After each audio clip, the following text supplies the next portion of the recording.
Hello everyone. I'm glad to see you on my channel. The story I'm going to tell you today is pure. It is true that all the bad things that happen in life happen for a reason. It is said that we can appreciate the good things, the things when they happen to us. I hope you enjoy this story. I wish you a pleasant viewing experience. Waking up in a junkyard, the rich girl heard the dialogue of foreigners. And after learning about the inheritance, she pretended to be dead. Hello, this is John and a new author story on my channel. It doesn't work like that. The light of day and bright light struggled to shine through the gaps in the old car tires stacked in a carelessly chaotic pile. Nancy wrinkled her nose. Her head was splitting and her mouth was dry, so dry her tongue seemed to stick to it. She tried to sit up, but her body wouldn't listen. Her muscles spasmed painfully. Where? How did she get here? Trying to remember anything but the excruciating headache was futile. The memories seemed to dissolve into a thick fog, leaving a void. Nancy looked around and could hardly believe she was in such a place. She was surrounded by piles of trash, rusty barrels, a couple of collapsed TVs from a bygone era, scraps of clothing and empty bottles scattered around the seated Cody. At that moment, she looked closer and made out two silhouettes standing by a pile of old tires. Rising on her elbows with difficulty, Nancy listened. She couldn't make out what they were saying, but the voices sounded familiar, with a slight foreign accent. "Need to be dealt with as soon as possible," one said. His voice was deep and velvety. "Papers." "The inheritance. I suspect George has managed to hide everything," the other replied in a melodic and calm voice. Nancy shuddered. The words she heard caught her inheritance papers in their country. She tried again to rise to her feet, but they refused to listen to her. Rising to all fours, Nancy slowly made her way toward the pile of tires. The strangers stood with their backs to her. Their silhouettes, illuminated by the sun's rays, seemed intimidating. She lurched. Her heart pounded frantically in her chest. What had happened? Who were these people? How had she ended up here? "No need to take any chances," the man with the velvet voice said. "We need to find someone to contest the will." "It's worth researching first," the other continued, and his voice was determined to investigate. Nastina was sure exactly what they were discussing, but the word investigate made her wince. She recalled vague images flashing through her mind. Running, deafening noise, bright lights, and then emptiness. Nancy sat huddled against the tires and pondered. The whole situation seemed absurd. The inheritance. Someone had hidden the papers. What kind of nonsense was this? "We have to be careful. We've done enough damage lately," the man with the velvet voice interrupted her musings. "Don't worry.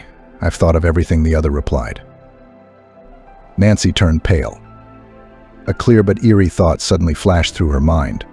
They don't just want to find the documents, they want to find her.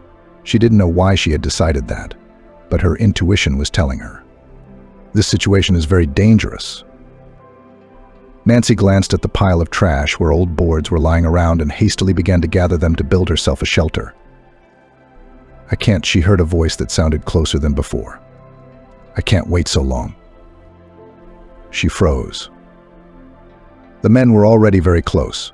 Nancy quickly scrambled away from the boards and pressed herself against the ground, trying to blend in with the debris. She held her breath. Her heart was pounding in her chest as if it wanted to burst out. "You can't leave her alive," the man continued. "Oh, come on," the amount she took was enough to permanently block her memory. "Believe me, she's safer now than ever." Nancy had no idea what these men were going to do to her, but she knew one thing: this was all very dangerous, and she needed to save herself. The girl looked at the pile of trash, then her gaze stopped on an old rusty barrel. She didn't know if there was trash in it or not, but she still decided to hide. "Don't worry, she's safe now," she heard the last words of the men before they passed her hiding place. Nancy took a deep breath and lay down on the trash-strewn floor, maintaining her natural pose. The foreigners moved closer, stood for a moment, and then one of them shined a flashlight beam in her face. "Why don't you check the policy?" one of them asked in his native tongue. "Oh, come on, I don't want to get my hands dirty. I'm ready." "I can see that," replied the other squeamishly. And Nancy lay there in the dark and damp, listening for their next steps. Nancy didn't know how much time passed before she decided to come out from behind the barrel. The sun was already setting. The sky was draped with coarse clouds. Nancy walked over to the pile of trash, looking around. The strangers were nowhere to be seen.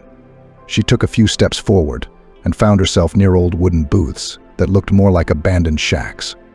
Nancy saw a fire burning in a small iron stove in one of the booths. She cautiously moved closer and peered inside. There sat an old man in a dirty jacket. His feet were wrapped in a blanket, and he was staring at the flames. "Hello," Nancy said. The old man raised his head and looked at her. "Who are you and what are you doing here?" he asked in a hoarse voice. "IA." Nancy, she suddenly stopped talking, not knowing what to say.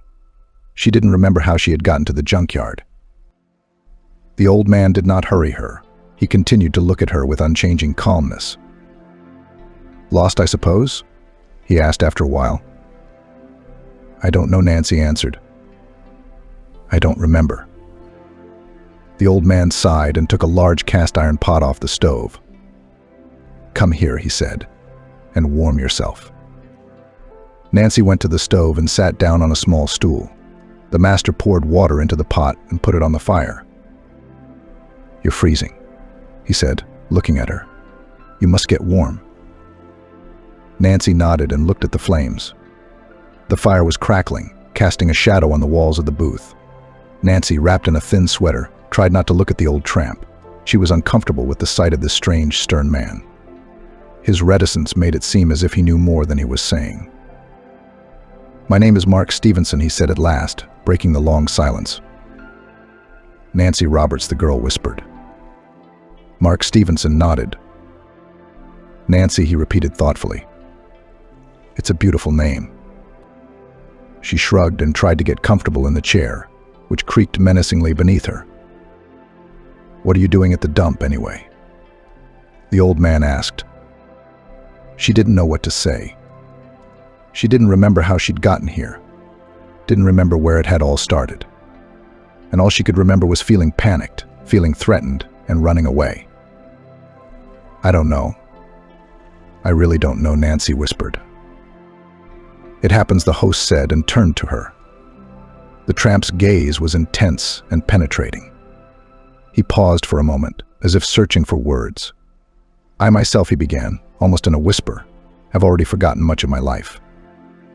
Stevenson stood up, walked over to a dusty shelf where rusty tools lay and old photographs in yellowed frames stood. He took one of them, rubbed it with his sleeve. "Here," he said, holding out the picture. "This is me in my youth." The photograph showed a young, trim man in a military uniform. He was smiling as he held the hand of Nancy, a pretty stranger. "That's my wife," Catherine, Mark Stevenson continued, as if talking to himself. "It was all right. I was a pilot in the sky." And then he stopped talking, as if in pain. "Then I was written off in the reserves for health reasons.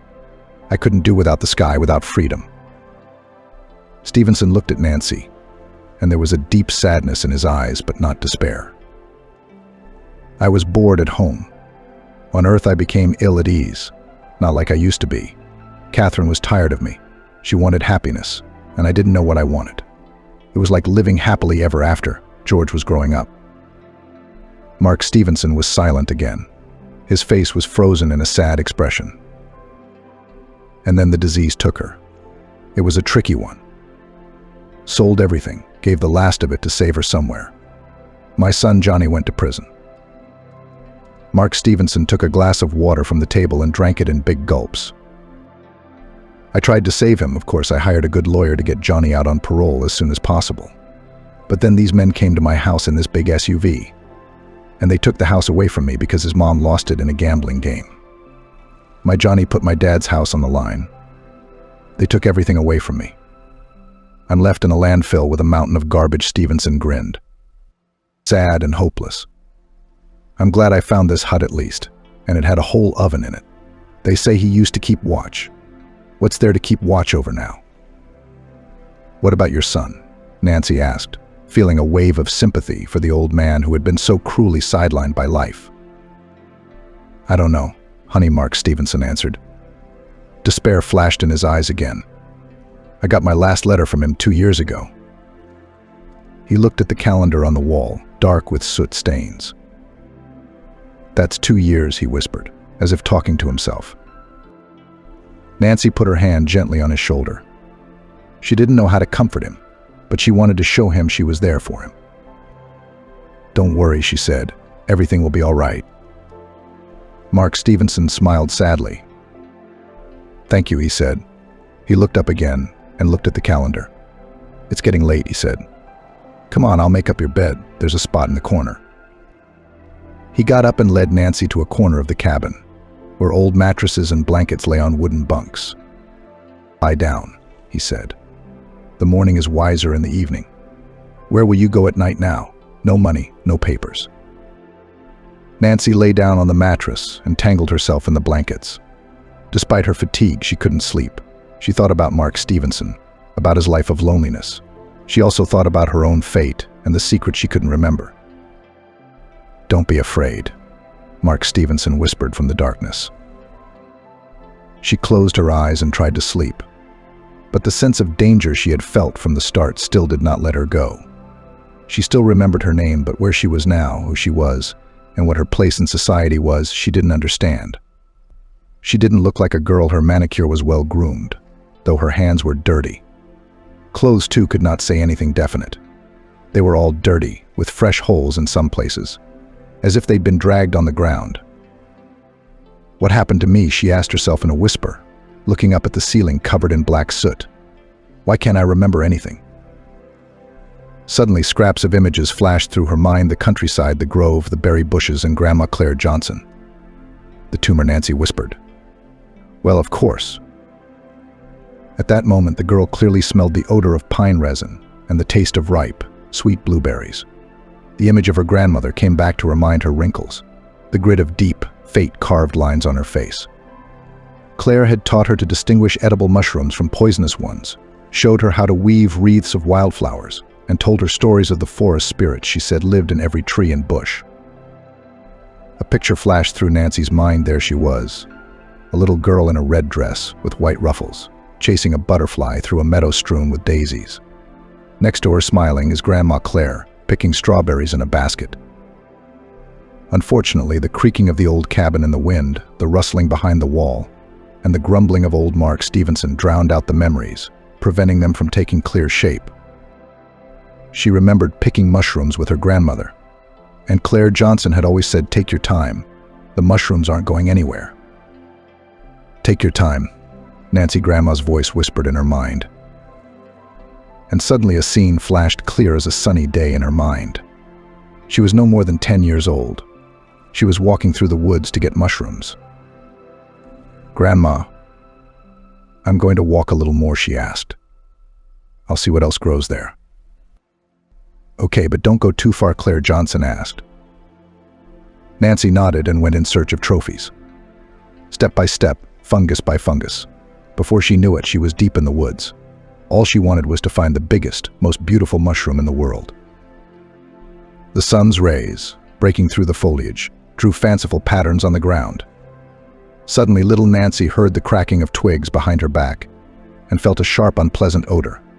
Looking around, the girl saw him, a wild boar. Huge and formidable, he stood a few meters away from her. Head down and panting, the boar seemed ready to attack. Nancy's legs gave out and panic gripped her heart. She looked around quickly. A tall pine tree grew nearby. Nancy had no doubt that the boar could climb the tree. But in this situation, every second mattered. She quickly ran up to the pine and climbed up onto the highest branch, pressing herself against the trunk. "Stay back," shouted the girl to the boar. But it only grunted and began to rub against the tree as if trying to climb up. Nancy sat on the branch like a bird in a nest and watched the beast. She felt fear, but something else was awakening in her, a strength she had never felt before. The boar came to the tree, stomping the ground with its hooves, trying to reach her. Nancy, trembling with fear, clung tightly to the branches, looking up at the beast's muzzle glistening in the sunlight. "Don't do it," she whispered, looking at the boar. The girl sat in the tree, gripped by an eerie fear, for at least an hour. The sun was setting, The forest was getting dark and cold. She was already desperate, thinking she would stay here when she heard a voice. Andy Parker, a gamekeeper passing by, heard the grunting of a wild boar. He approached a tree and spotted her. The man fired a shot in the air, chased the beast away, and the girl, roaring with fear and joy, finally climbed down to the ground. Nancy remembered the incident for a long time. It was a reminder to her of the fragility of life and the fact that even in the calmest place there can be danger. When she thought back to her childhood, she felt her heart fill with warmth and light. But in that warm light, like a shadow, loomed another, long-gone reality. Once her parents George and Anne, tired of desperate poverty, decided to go into business for themselves. They sewed overalls, the kind worn by workers building new homes, factories and roads, and then sold them. Nancy remembered helping her mother color the fabric as a child, and watched with bated breath as her father worked wonders on the sewing machine, turning pieces of fabric into protective suits. Lying on the stiff homemade couch, she remembered another incident involving her parents. She had been 8 at the time. She and her mom had gone to the store. In the children's department, among the various goods, Nancy noticed a beautiful doll with blue eyes and pink bows. She asked her mom to buy one, but she refused, citing that they needed to save money because they had a lot of debt. Nancy was upset, of course, but her mom promised to buy her a doll later. But she never got a toy.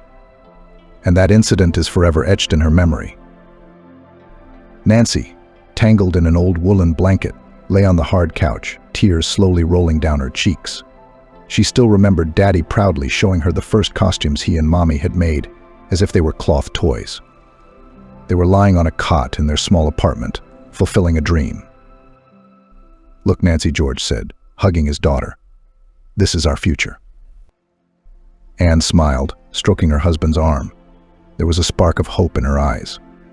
Nancy smiled too, but couldn't take her eyes off the pile of costumes, as if expecting those were about to come to life. Since then, life had been a whirlwind. My parents worked non-stop. Orders poured in one after another. A second machine appeared in their small apartment, then a third, then a fourth. Nancy couldn't remember the last time she'd seen her father without a sewing machine. He had become like a robot, putting all his thoughts and energies into the business. "When do we get a vacation?" Nancy asked. Once, tired of the constant hustle and bustle, Anne sighed, stroking her daughter's head. "Soon," she answered. "Soon we'll have enough money, and we'll live in a big house with a big garden, and you'll be able to play all day long." Nancy wanted to believe it, but doubts gnawed at her from within. She saw how hard it was for her mother. She was getting sick a lot, but she kept working. Early one morning, Nancy woke up to a strange noise. She went out of the room and saw her mother lying on the floor, clutching her chest. "Mommy, Mommy," she shouted, rushing to her for Kosheliva. Nancy looked at her daughter with unseeing eyes. An ambulance had been called. "Honey," she whispered, "don't be afraid." Although the doctors came quickly and helped her, it was too late. Her mom died in the hospital before she could live the happy life she'd dreamed of. Nancy was left with her father and grandmother. George Williamson withdrew into himself, didn't talk, didn't smile. He just worked and worked and worked, as if he wanted to forget the pain that was eating away at him from the inside. One day Claire Johnson suggested that Nancy go to a fortune teller. "Let's go to Agafia Fedorovna," said Grandma, holding in her hand a small icon. "It's worth a lot. She will help us for sure." Nancy didn't want to go there, but grandmother insisted. They came to a small wooden hut on the outskirts of the village. It was dark and stuffy. A candle was burning on the table. Across from her sat an elderly woman with gray hair gathered in a bundle. "Hello," Nancy whispered, not taking her eyes off the fortune teller. "Hello, my dear," replied Grandma Agafia. "I know why I've come. Your mother didn't die of her own accord. From greed. She wanted to earn a lot of money, but she couldn't find happiness. And what will happen to us now?" "Will it be hard?" Nancy asked. "It's going to be hard," the fortune teller replied. "But you'll get through it. Just remember, Nancy, never trust strangers, especially those who speak a different language. They will bring trouble with them." Nancy looked at her grandmother and nodded, not knowing what was happening. Agathia shook her head and, breaking into a cough, extinguished the candle, letting the guests know that the reception was over. Nancy ran out of the hut, devastated and frightened. Deep down, she didn't believe in the words of some schoolgirl fortune-teller, but she couldn't shake off the fear she felt. A few days later, she was sitting in her room reading a book. Raindrops were pounding on the window. Daddy was working in the workshop, as always. On the table was a black-framed picture of Mommy. Nancy took it in her hands and ran her fingers lightly over her face, as if wiping away invisible tears. "Mommy," she whispered. "I'll never forget you." Days stretched on, each one similar to the last. George Williamson also worked tirelessly, and Grandma spent her time caring for Nancy and reminiscing about what Anne had been like. The girl tried not to think about the loss, and did what brought her peace of mind, helped her grandmother in the household, read books, walked in the woods, picking mushrooms and berries. Sometimes she remembered the words of fortune-teller Agatha Ferguson, but tried to push away the anxiety. 6 months after these events, George Williamson was called at night into town, where he rented a room and opened a tailoring shop. The city greeted them with noise, the smell of exhaust fumes, and a fog that enveloped everything around them. Nancy looked around in surprise and could not believe her eyes. In the village, life flowed leisurely. Everyone knew each other. The whole village was like a single organism. But here life was boiling, bustling. Everyone was in a hurry to get somewhere, not noticing the people around them. "What do you think, Nancy?" asked her father, stopping the car at the entrance of an apartment building. Nancy shrugged her shoulders. "I don't know what to say." "I don't know," she whispered. "You'll get used to it," he replied, putting his arm around her shoulders and helping her out of the car. There were many rooms in the apartment, but they were all empty, cold, uninhabited. Her father had taken a place on the top floor on purpose, to be away from the hustle and bustle. "We'll be fine here," he said, walking into the living room and sitting down on the couch. Nancy looked around. She didn't like this apartment. It was gloomy, empty, cold. "Where's my room?" she asked. "Room? You have two," replied her father, smiling. "One for resting, the other for studying." "Good, I'm happy with that," she replied. Dad went into the kitchen to make tea, and off to school Nancy went. After a few days, she was very awkward and at the same time curious. There were many children of her age at school, and everyone was different, not like in the village, dressed in fancy clothes, but laughing and joking a little. Nancy felt like a stranger. "Hi, I'm Nancy," she said, walking up to a girl with long hair who was sitting alone on a bench outside the school. "Hi, I'm Catherine," the girl replied, smiling. "Do you go to this school too?" "Yes," the girl replied. "I'm in 5th grade." "Oh, me too," cool Nancy replied. "Do you want to go to the cafeteria across the street with me?" "Come on," Catherine replied. In the cafeteria, Nancy had her first taste of pizza. "So delicious," said the girl, smiling. "The pizza here is really great," Catherine agreed. After lunch, they went to class. As it turned out, they were in the same class. Nancy sat at the last desk. She was uncomfortable sitting alone. "Can I come with you?" she asked Catherine, who was in the first desk. "Sure," she agreed. From then on, Nancy had a friend in town. Daddy was already working without a day off. He was making a lot of money, but he was still often sad. Probably couldn't get over the death of his wife. And the thought that it all happened because of money did not give him peace. Time flew by. Nancy was quickly getting used to the new place. She liked school. The lessons were easy. And Catherine, with whom she became friends, always helped her to understand.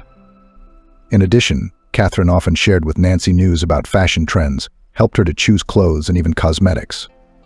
Gradually, Nancy turned into a stylish, fashionable girl. She no longer felt like a white crow at school. With grades, too, all was well. She studied for B's and A's and had a good relationship with her classmates. Catherine was her best friend. They went to the movies together, walked in the park, shared their secrets with each other. Nancy felt perfectly happy, but sometimes she noticed that Daddy was becoming more and more withdrawn. He talked to her less and less, and more often sat in his room, immersed in thought. Nancy realized that something was wrong, but she couldn't figure out what it was. "Dad, why are you so sad?" she asked one evening as they sat at the table. "Oh, nothing much," the man replied. "Just tired of work, I guess." "Of it itself," replied George. Nancy could see that her father was not telling her something. She knew that it was not the work that made him sad, but something else. But what was it? "Dad, can you tell me what's wrong? Maybe something hurts." "Oh, nothing hurts," Dad replied, "just standing on the wall." Nancy persisted in asking what hurt. Finally, her father couldn't take it anymore. "It's all because of Mom," he confessed. "I can't forgive myself for her leaving. I know her life was taken by illness, but I can't understand why she didn't go to the doctors. I think she didn't want to spend money on treatment. She was decent, honest. She was also afraid of being a burden. I know my mom meant well, but she didn't have to do that. I would have given anything for her health." "Dad, it wasn't your fault," Nancy said. "You did the best you could, didn't you?" "No, it's exactly my fault," George replied. "I shouldn't have worked so hard and given so little time to my family." "But don't be sad. It's all gone now. You can't bring back the past. You can only move on and try to be happy," objected the daughter. "You're right," Nancy replied the father. "I'll try."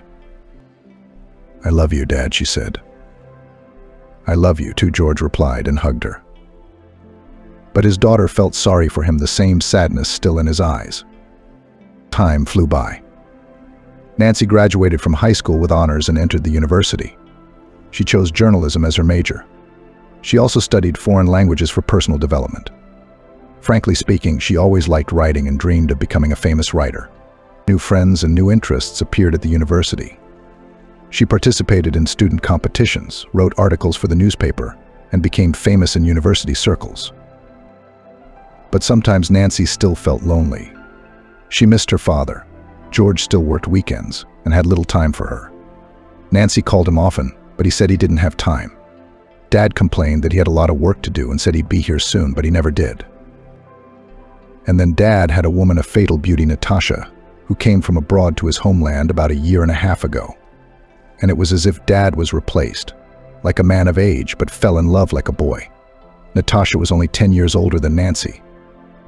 It's not for nothing they say, a graybeard is a graybeard. A graybeard is a graybeard. The wedding of George and Natasha was solemn and colorful. The groom, who was not old enough, was happy, literally glowing with joy. Natasha was wearing a spectacular dress of champagne color, which gracefully encircled the figure, a slender figure. She had long black hair, a beautiful oval face, and clear blue eyes. Deep down, Nancy was happy for her father. Natasha's relatives from abroad came to the wedding.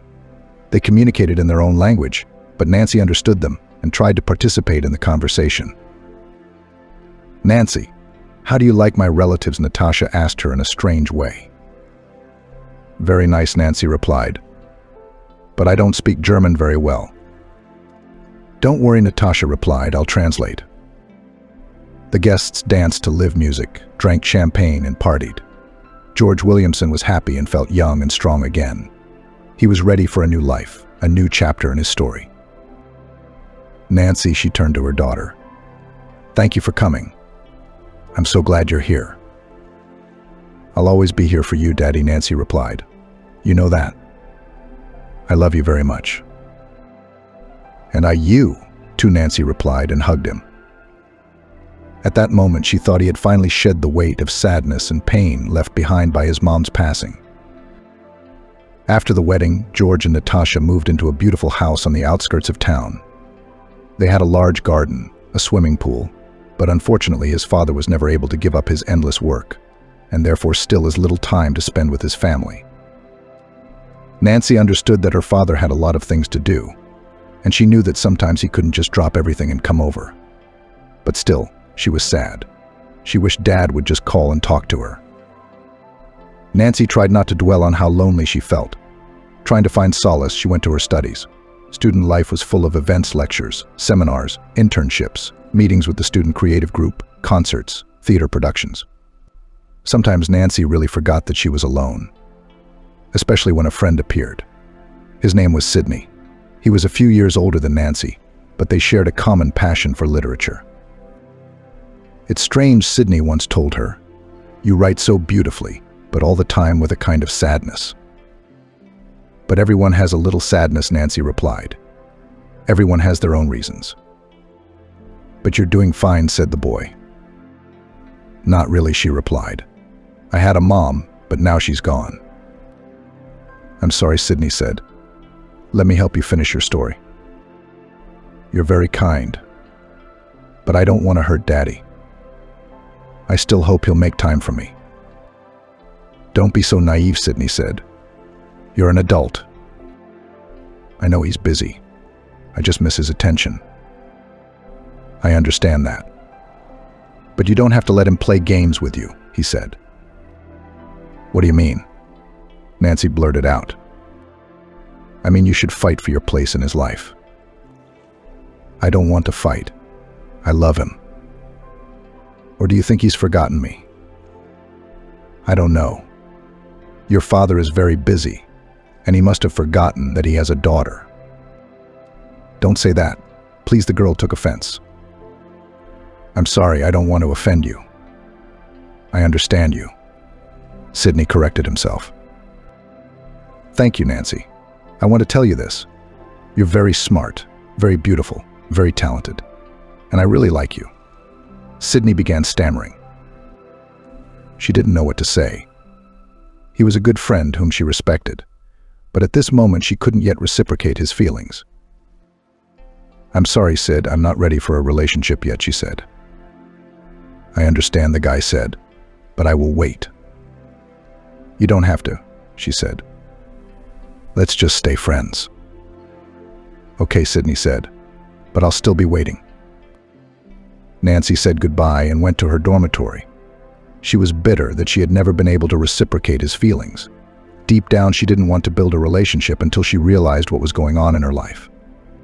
Nancy went to her room and made some entries in her journal, writing about her sadness, her father Sidney, and her dreams. Then in the evening, she sat in her room and read a book. Suddenly the phone rang. It was Daddy. "Nancy," he said, "I want to see you." "Daddy, where have you been?" "On another business trip," she exclaimed. "I'm in town," said George Williamson. "I'll come to see you tomorrow." "Why not today?" "A lot of things to do. My daughter's growing up." Nancy was very happy. She knew her father loved her, but he just had a lot of work to do. The next day her father came and brought her flowers. "I'm so glad to see you," said George Williamson. "It's good to see you too," Nancy replied. They sat down at the table, and the father talked about his work, about his plans. "I want you to know that I love you very much," he said. "And I love you very much," Nancy replied. Her father sat for a while longer and then left. As he did so, Nancy again noted the sadness and disappointment in his eyes. George Williamson's new wife was not at all like his first wife and increasingly focused on his business and income. Nancy continued to study, but her thoughts increasingly turned to her father George, who seemed unhappy in his marriage. George devoted himself entirely to his work, and his new wife Natalie had become a nightmare for Nancy in a matter of months. She did everything she could to make her stepdaughter feel uncomfortable in her own home.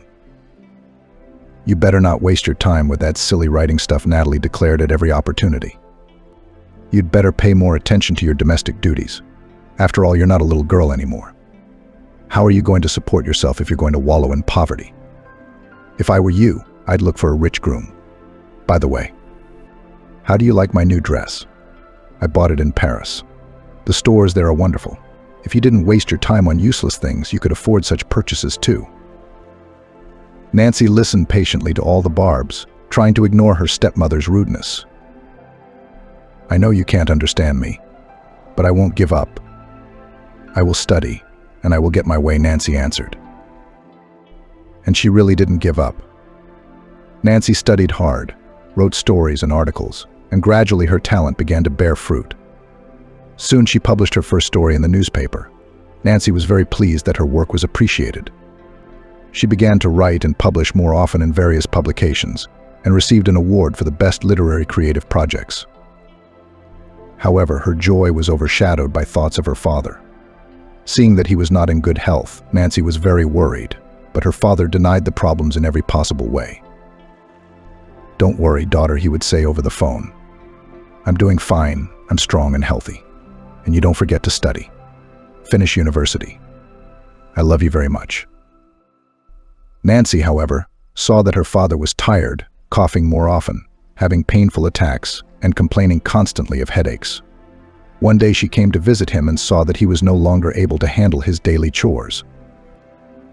"Daddy, what's wrong with you?" Nancy asked anxiously. "Do you look so bad?" Dad brushed it off, as usual. "It's all right, daughter," he said, but Nancy sensed something was wrong with him. He complained too often of nausea, headaches, and weakness. "Daddy, please see a doctor, I beg you. You need to get yourself examined.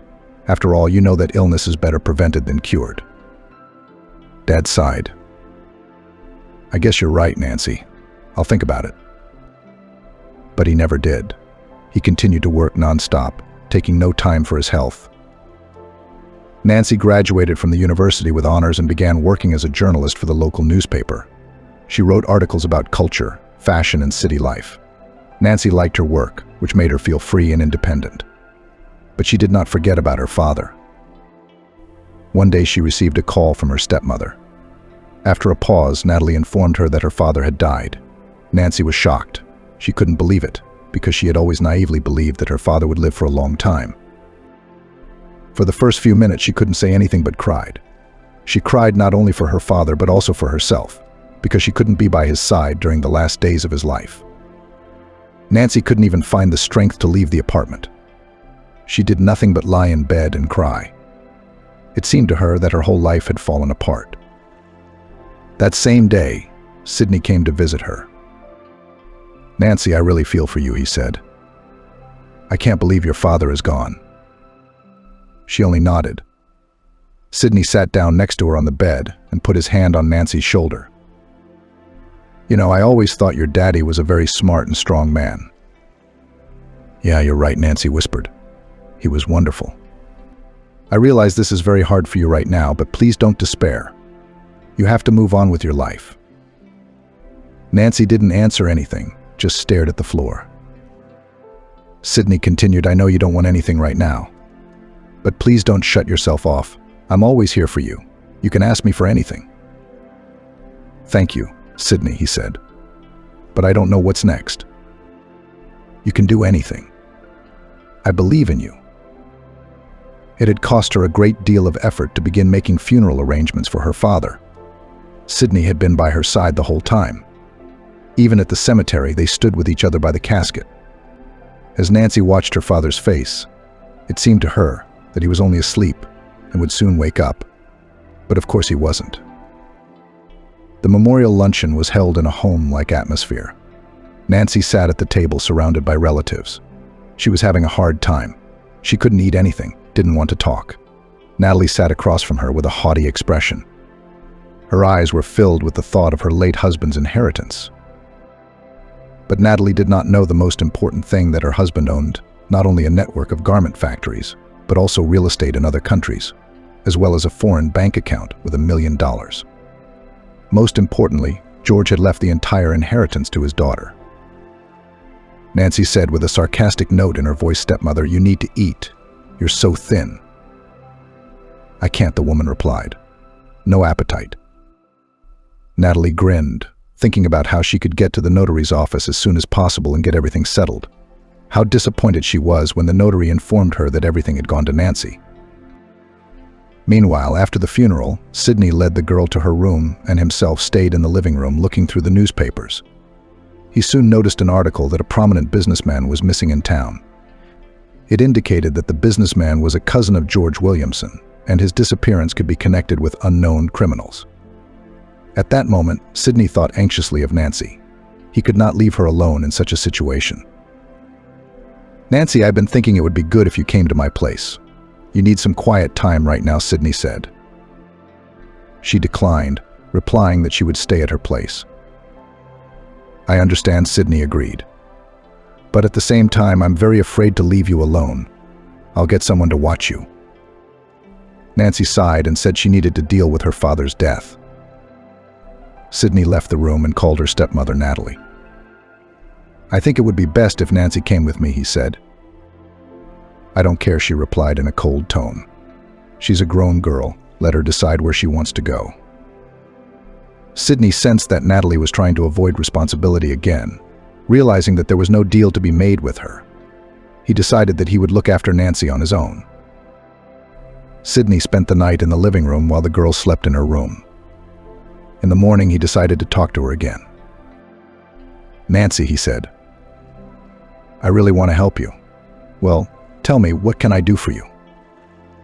Nancy looked at him with sadness in her eyes. "I don't know. I just need time," she replied. Sydney put his arm around her and said, "I'll be around for as long as you need me." "Thank you. I know you want to help," Nancy replied. Sydney smiled. Then 2 days later, Nancy received an email from an anonymous person. It said her father was in danger and could have been killed much sooner. The letter also stated the time and place of the meeting, the city cemetery, alley number 7, burial 148. Reviewing the letter over and over, Nancy couldn't believe what she read. Could it really be true? When Sydney saw her sitting at the table with the letter in her hands, he immediately asked what had happened. She silently showed him the letter. Sydney read it and turned pale. "Nancy, I don't think you should go in there. It could be a trap. Maybe you'd better call the police," he said. But Nancy only shook her head. In the back of her mind, she had decided at once that she could manage on her own. Sydney begged her to refuse, but she was firm in her decision. "Nancy, I'm very afraid for you," Sydney said. "I don't want anything to happen to you," Sydney said. "I know, Sydney. But I have to do it anyway. I'm a journalist, after all." "Or have you forgotten?" Nancy replied. Sydney shook his head, still not believing that she would actually go to the cemetery alone. All day long, time dragged slowly. Finally, by the appointed time, Nancy approached the cemetery. Finding the right spot, she looked around. No one. She breathed a sigh of relief. Nancy stood alone for a few minutes, thinking about something of her own. Suddenly, in the twilight, 2 tall men with masks on their faces came out of the grave. Their voices sounded cold and lifeless, like those of indifferent mannequins. "Well, hello," Nancy said, one of them in a foreign accent. "We've been expecting you." She flinched, for she couldn't understand who they were or what they wanted from her. "Who are you?" she asked with alarm in her voice. "We want to talk to you," the other man replied. "There are some questions." Nancy stepped back. She felt trapped. "Stay back. I'll get help," she exclaimed. The strangers grinned and took a few steps toward her. She backed away, knowing full well that she couldn't escape them. "Please don't worry," one of them said. "We just want to talk." In their eyes she saw not kindness, but malice and cruelty. And she realized with horror that they weren't going to talk to her at all. At the same instant, the men simultaneously grabbed her arms. Nancy cried out in pain and tried to break free, but they held her very tightly. She tried to resist, but the forces were unequal. The strangers threw her to the ground. Nancy closed her eyes in pain. "Calm down," one of them said. "No, and the first is not the last." They opened her mouth and poured some kind of liquid into it. Nancy felt a burning sensation in her throat, tried to protest, but couldn't say anything. The liquid quickly burned her throat, seeping into her bloodstream. At the same moment, Nancy lost consciousness, and a couple of strangers wrapped her body in a blanket and carried her to a car standing 100 meters away. It was only now, lying on the hard bed, that Nancy realized what a foolish thing she had done when she had come alone to the cemetery and become a victim. She awoke to someone gently stroking her arm. She opened her eyes and saw Mark Stevenson's wrinkled face. "Wake up," the old man whispered with a kind smile as he looked at her. "The sun is up, time for breakfast." Nancy tried to rise, but felt a sharp pain in her head. "Oh, did I really sleep all day?" she asked, trying to remember what had happened the night before. Overslept. Here's some hot tea for you. Take some bread and eat." "I've boiled some oatmeal porridge here," the old man said. "Thank you," Nancy whispered, accepting the cup. She was already determined to get out of this dark and damp-smelling hovel. But when she saw the bread and honey that looked so appetizing, she decided to wait until her grandfather calmed down a bit. "Why don't you tell me about yourself?" Mark Stevenson said with a smile as he looked at her. "Who are you, and what brought you to the dump?" Nancy wondered, not knowing how to explain that she had come to the cemetery to meet strangers, but those strangers had tricked her and drugged her with something. Still, after a little hesitation, she told all she remembered of the night, lying on the hard bed. "Well, that's good," said Mark Stevenson, looking at her with interest. "It happens that people get into bad stories and then find themselves in a difficult position. But there's no need to despair. Nancy, you and I are sure to find a way out of this." Mark Stevenson stood up and, machine correcting the cap on his head, said, "Let's go to the police. You need to report it. They'll help." "What am I? A former pilot, now a tramp?" Without waiting for an answer, the owner left the shack, leaving Nancy alone with her thoughts. She squirmed involuntarily, feeling the warmth of the cup and a certain nervousness at the realization that she would have to face the police. But on the other hand, there was no other choice. They walked along narrow, winding paths lined with garbage, constantly skirting the huge piles that seemed to take up half the village. Everything around them exuded a putrid odor. Nancy wanted to clench her nose, but she tried not to show her displeasure. They walked for about half an hour before they came to the outskirts of the dump, smoothly transitioning into the urban wasteland. "Here's the stop," Mark Stevenson pronounced tiredly, looking at the pavilion. "Let's wait, the buses run here." Nancy looked at the busy highway that ran past the junkyard. Cars were traveling at breakneck speed, leaving clouds of exhaust behind them. "Come on, Nancy. Let's go to the pavilion," Mark Stevenson said, nudging her lightly toward the bus stop. "There are benches there you can rest. Don't worry, I know the place. We'll take the bus to the center of town now, and everything's close by there." Nancy nodded. She was glad her grandfather was with her. He was reassuring, hopeful. Soon the bus pulled up and they stepped inside. Nancy quickly took the window seat, and Mark Stevenson went to pay the fare with change. Her mood improved noticeably. She finally felt like Nancy Carson again, a rich heiress who worked as a journalist and lived as an ordinary girl. The bus started, and Nancy watched the houses go by through the window. The landfill, with its garbage, rats, the smell of rot, and endless mountains of trash, was behind her. Everything was different in the city. The buildings were clean, the air much fresher. It seemed even the people were kinder. Nancy was overwhelmed with a strange mixture of relief and joy. After all, it wasn't every day that events like being kidnapped and left in a landfill happened. The sun was shining, and the rays caressed her cheeks like a mother's loving hands. She smiled at the sun, and to herself too. After all, life went on, which meant everything would be okay. "Here we are," Mark Stevenson said, bringing her out of her musings. A minute later, they got off the bus and headed toward the police building. "Don't worry," Nancy, her grandfather, reassured her. "It'll be okay. They'll help." Inside the station, she was greeted by a young policeman with a friendly smile and a penetrating gaze. "You must be Anastasia Carson." "That's a familiar face. Just saw it in the orientation," he asked, extending his hand. "Where's your fiancé, Sydney, waiting for you already? He's got everyone on edge. A scandalous fellow, I'll tell you that." Nancy was taken aback. And then her boyfriend came out in person. "Sydney," she whispered, not believing her eyes. Sydney put his arms around her and pulled her close. "I've been here for the last hour," he said. "Reported you missing. Officially, it was supposed to be a 3-day wait, but I insisted.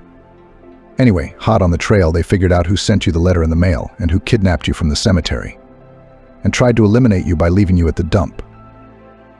"And who is that?" asked the question that had plagued her all along. "Your stepmother's cousins Herman and Albert," Sydney answered. "Natalie didn't want you to inherit. Called them from abroad. She thought it would be easier to get rid of you than to try to divide the estate through the courts." "I still don't understand," Nancy whispered. "How could she do that to me?" "Long envious of you and your life," Sydney said. "Wanted all the power and assets centered in her hands." Nancy was silent, gazing into his face.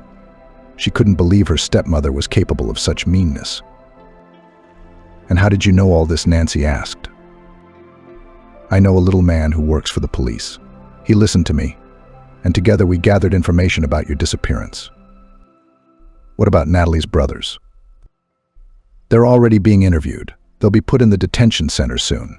Then the investigation, then the trial." "I still can't believe it. There's too much evil and deception." Sydney hugged her.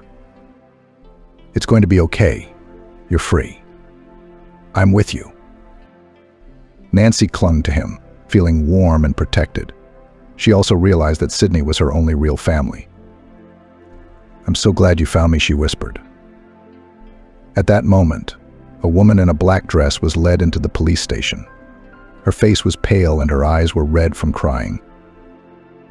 "Nancy," whispered the stepmother, walking up to her and squeezing her in her arms. "Forgive me, Nancy, I didn't mean to see you. It was all Herman and Albert. They made me do it. I didn't know it would turn out this way. They just promised to scare me a little."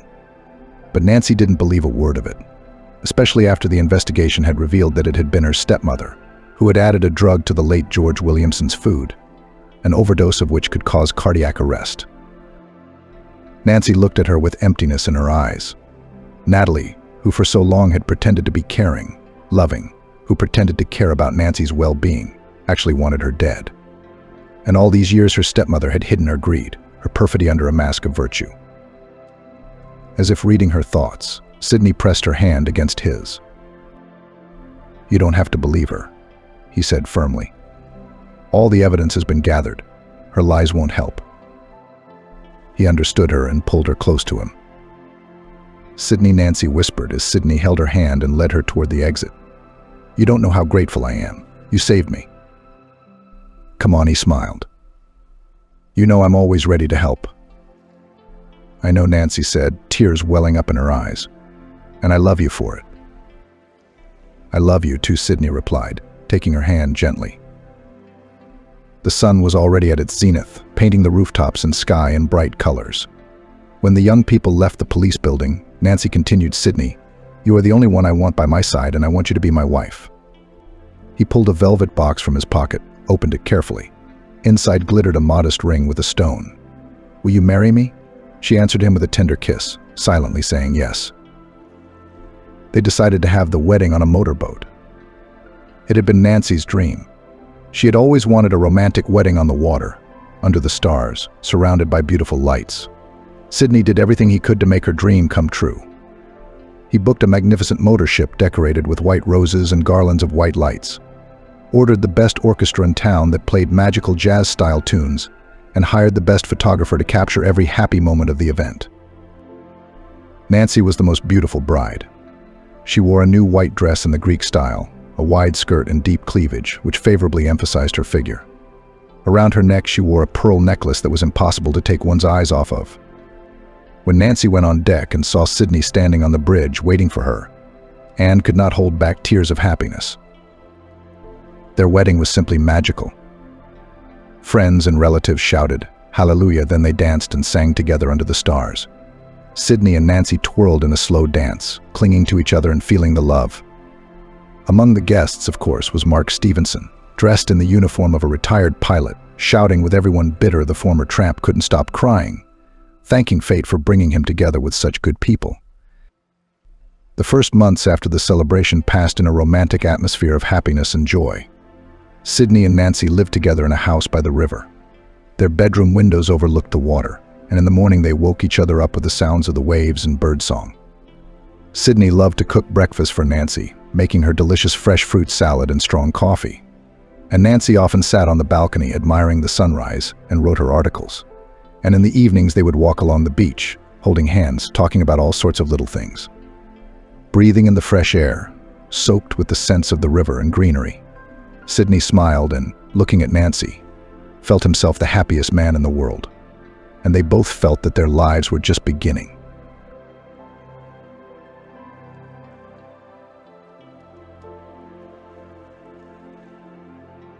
The small, narrow strip of paper in her hands trembled and fell to the bathroom floor. No, it couldn't be. There was some kind of mistake. Here was the third to last test, showing 2 perpendicular dashes with incredible power over every woman on Earth. Emily crouched on the edge of the tub, trying to gather her thoughts. There was no point in denying the obvious. For 10 days now, she'd been throwing up in the mornings. There was an aversion to food and, most importantly, gaps in the female calendar. Not so long ago, just a few months ago, this was not at all how she had envisioned such a scene with the news of her pregnancy. In her dream, she had solemnly presented the precious test in a long gift box to Jason. Jason, unable to believe his happiness, twirled her around the room in a waltz. She laughed happily at his emotional antics.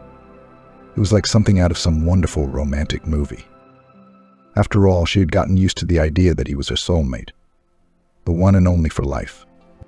She imagined what wonderful children they would have.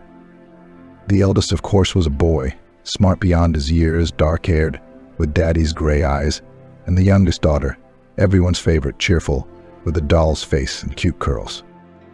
Emily and Jason had been dating for almost 2 years, and they were clearly getting married. Relatives and acquaintances sincerely wished them, and did not even doubt that the young people sooner or later will decide to take this step. Well, Mom and Dad gave their daughter a 1-room apartment, and she moved there and began to arrange her own cozy nest. Everything was ready for family life. The young people met at a birthday party at Emily's father, a famous talented surgeon. Jason came with his father, the chief doctor of the clinic and the chief of the birthday boy. At first sight, they liked each other. Communication was easy and relaxed. The 2 years flew by like a blink of an eye. Relatives hinted, and friends said directly, "It's time to move to the next level." True among themselves, the potential bride and groom did not seriously discuss this issue. But everything is clear. They are good together, they can walk all night long, talk about any topic, joking and fooling around. Of course, this is true love. How could it not be?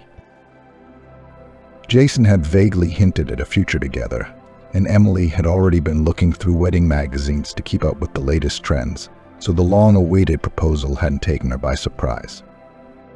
Now, it seemed, the day had come.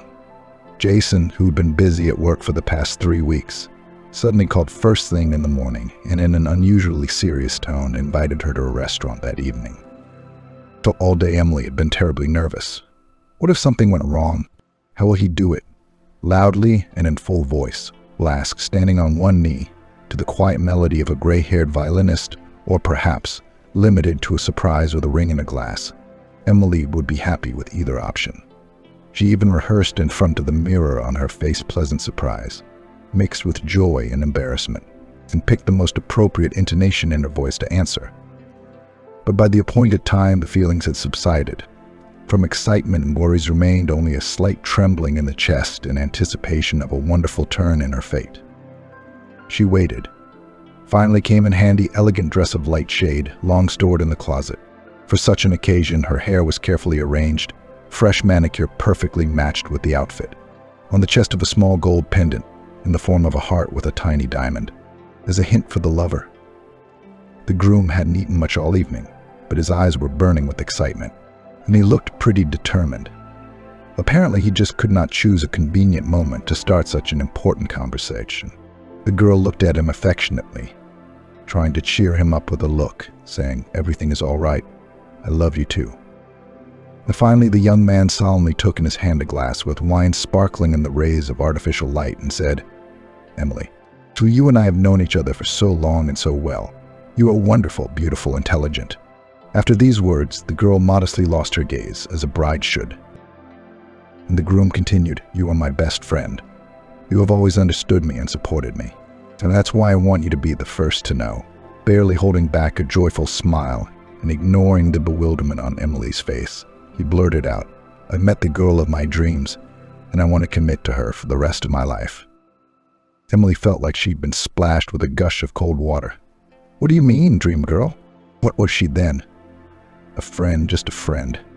The picture of reality suddenly gave a huge crack. Her thoughts were confused, and every such question shattered the world into pieces. She nodded mechanically, unable to hear or understand the words, trying not to cry right there, in the middle of the restaurant, in front of dozens of respectable customers. Jason gently squeezed her hand in his, and said something inspirational. She realized only a few phrases. "You're my little friend. I saw her and fell in love. I hope you're happy for me." She only kept silent. A nasty, prickly lump of resentment rose in her throat, preventing her from uttering a word. How could this be? How could her beloved Jason, the man she couldn't imagine her life without, turn out to be a traitor and a scoundrel? Yes, he'd never promised anything. But didn't he see how she felt about him? Why didn't he oppose her family's desire to marry them? Or maybe she was just imagining things? After dinner was over, Emily walked on her own 2 feet to the cab Jason had carefully hailed and got in. Only after she'd driven a few meters away from the restaurant did she vent to her emotions, sobbing loudly and tearfully. The cab driver looked around frightened and asked, "Girl, what's wrong with you? Are you sick?" "Yes, I'm sick," she tearfully uttered. Then she took a deep breath, gathered her will in a fist, and added, "Please come to the address as soon as possible." But nothing made sense to her anymore. The familiar world had collapsed. The sandcastle she had painstakingly and carefully built over the past years had crumbled into tiny grains of sand and scattered in the wind in an instant. Looking through the glass at the silhouettes of couples strolling along the sidewalk, the girl thought that her life was over. For a whole week, Emily lay in bed and did not leave the apartment. Thankfully, she worked as an notary's assistant for her own mother. Her mother and father took turns coming over, sitting down beside her with a sigh, pitying her and trying to cheer her up in every possible way. "Daughter, forget it." They said practically the same thing. "You still have everything ahead of you. If you broke up, it means you're not your man." Mom, just like in childhood, cooked a light chicken soup and persuaded her daughter to eat. Dad tried to distract her with different conversations, talking about work, fishing, and how the neighbors are doing. The girl only hid her face from her parents and remained stubbornly silent. It's easy for them to talk. They've been together for 30 years, right from high school. Emily didn't remember that they quarreled a lot or, God forbid, scandalized. They were lucky, and her life was over. She would never love anyone else, and she would never be happy. She'll die an old maid among a bunch of cats of different colors. These thoughts made her heart clench in her chest, and a new stream of hot, salty tears spilled out onto her cheeks. After crying out all her emotions and deciding for herself to lead a monastic life from now on, she slowly began to come back to reality. Suddenly she felt a terrible desire to go to her parents' house, to sit down at the common table again as before, and drink tea for a long time, talking to them about everything and nothing. The bright sun, which woke up after the endless winter, finally got rid of the threatening gray clouds pressing on it, announced to the whole world the beginning of the real spring, affectionately, like a mother or father, stroking the head and cheeks with warm rays and playfully looking into the eyes. "Don't be sad, ma'am, it'll all work out." Emily parked her car in a parking lot near the park on the way to her parents' house to walk around and take her mind off her sad thoughts. The place was crowded today. Everyone wanted to breathe the fresh air of the long-awaited spring and to be absorbed by its extraordinary vigor and energy. Suddenly, some young guy jumped to the passenger door of the found car. He swung it open, grabbed his bag, and quickly ran into the park. Emily didn't hesitate and ran after him, but her heeled feet slowed to a crawl.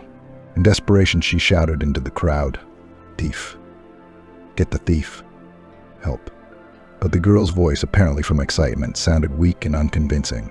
Only a couple of people looked back and gave the fleeing guy a surprised look. Only a homeless man, sitting on a bench and watching the scene with interest, reacted to the situation and tripped the running thief. He stumbled and fell down on the pavement, letting his prey out of his hands. The homeless man was not only smart, but also quick. He jumped up and picked up the stolen item. The thief had no choice but to flee the scene with nothing. At the sight of all this commotion, Emily hesitated, waiting to see what the hobo in the rags would do with her bag next. In her mind, for some reason, she thought that in the next few moments he would snap and run away. What else could one expect from such a suspicious person? But to her great surprise, the man headed toward her, smiling and holding out the ill-fated purse. His long, unshaven face expressed friendliness, bright blue eyes gleaming from beneath his eyebrows. Coming closer, the girl realized that her savior was still quite young, probably in his early 30s. The beard made him visually much older. "Is this yours?" the man asked, noticing that she timidly froze in place and scrutinized him. Yes, of course it's mine, Emily realized, glad to have gotten away with a minor scare, and reached for her purse. Thank you so much. If it wasn't for you, I never would have caught up with him in my life. You're welcome, the man replied simply. Still smiling good-naturedly, she pulled a couple bills out of her purse to thank the vagrant.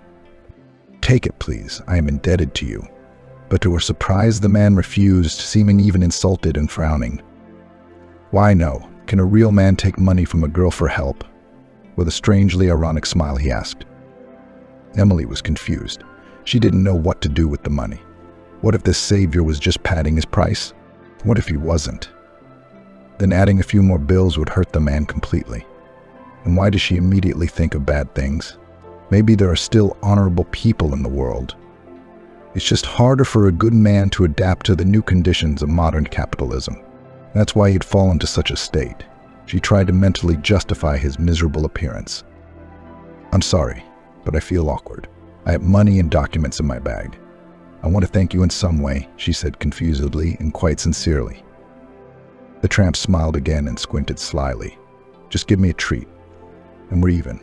With those words, he nodded at a brightly colored fast food stand standing nearby. The girl was pleased, nodded, and ordered the man the largest portion and tea with lemon. Paying and immediately leaving was uncomfortable. Still, this man had saved her a lot of trouble and problems. She took her juice and stood at the table opposite her savior, furtively looking at him and pondering the question of what could have brought him to this life. Surely the young man had only recently hit the streets.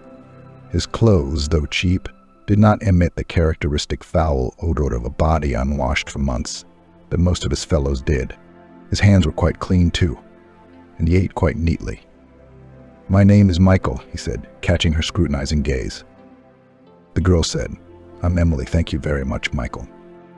The man only shrugged nonchalantly in response. The awkward pause dragged on. The girl quickly finished her juice and scooted away.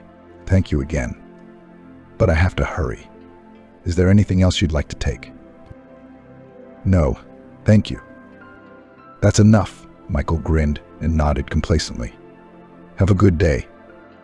For the next week, Emily spent the entire week sorting through the pile of paperwork that had accumulated during her depressing vacation. An endless stream of work issues surrounded her in its maelstrom, keeping her busy until the weekend. Left alone with her sad thoughts again, Emily decided not to relax, not to let the nostalgia drag her down again. She wanted to change things around, so she started a general cleaning and a small rearrangement of the apartment. So when it came to books, she found that their number had increased in recent months, and they no longer fit in the existing closet. The stacks of books that she hadn't noticed before, shifting from place to place, were now annoying to the extreme.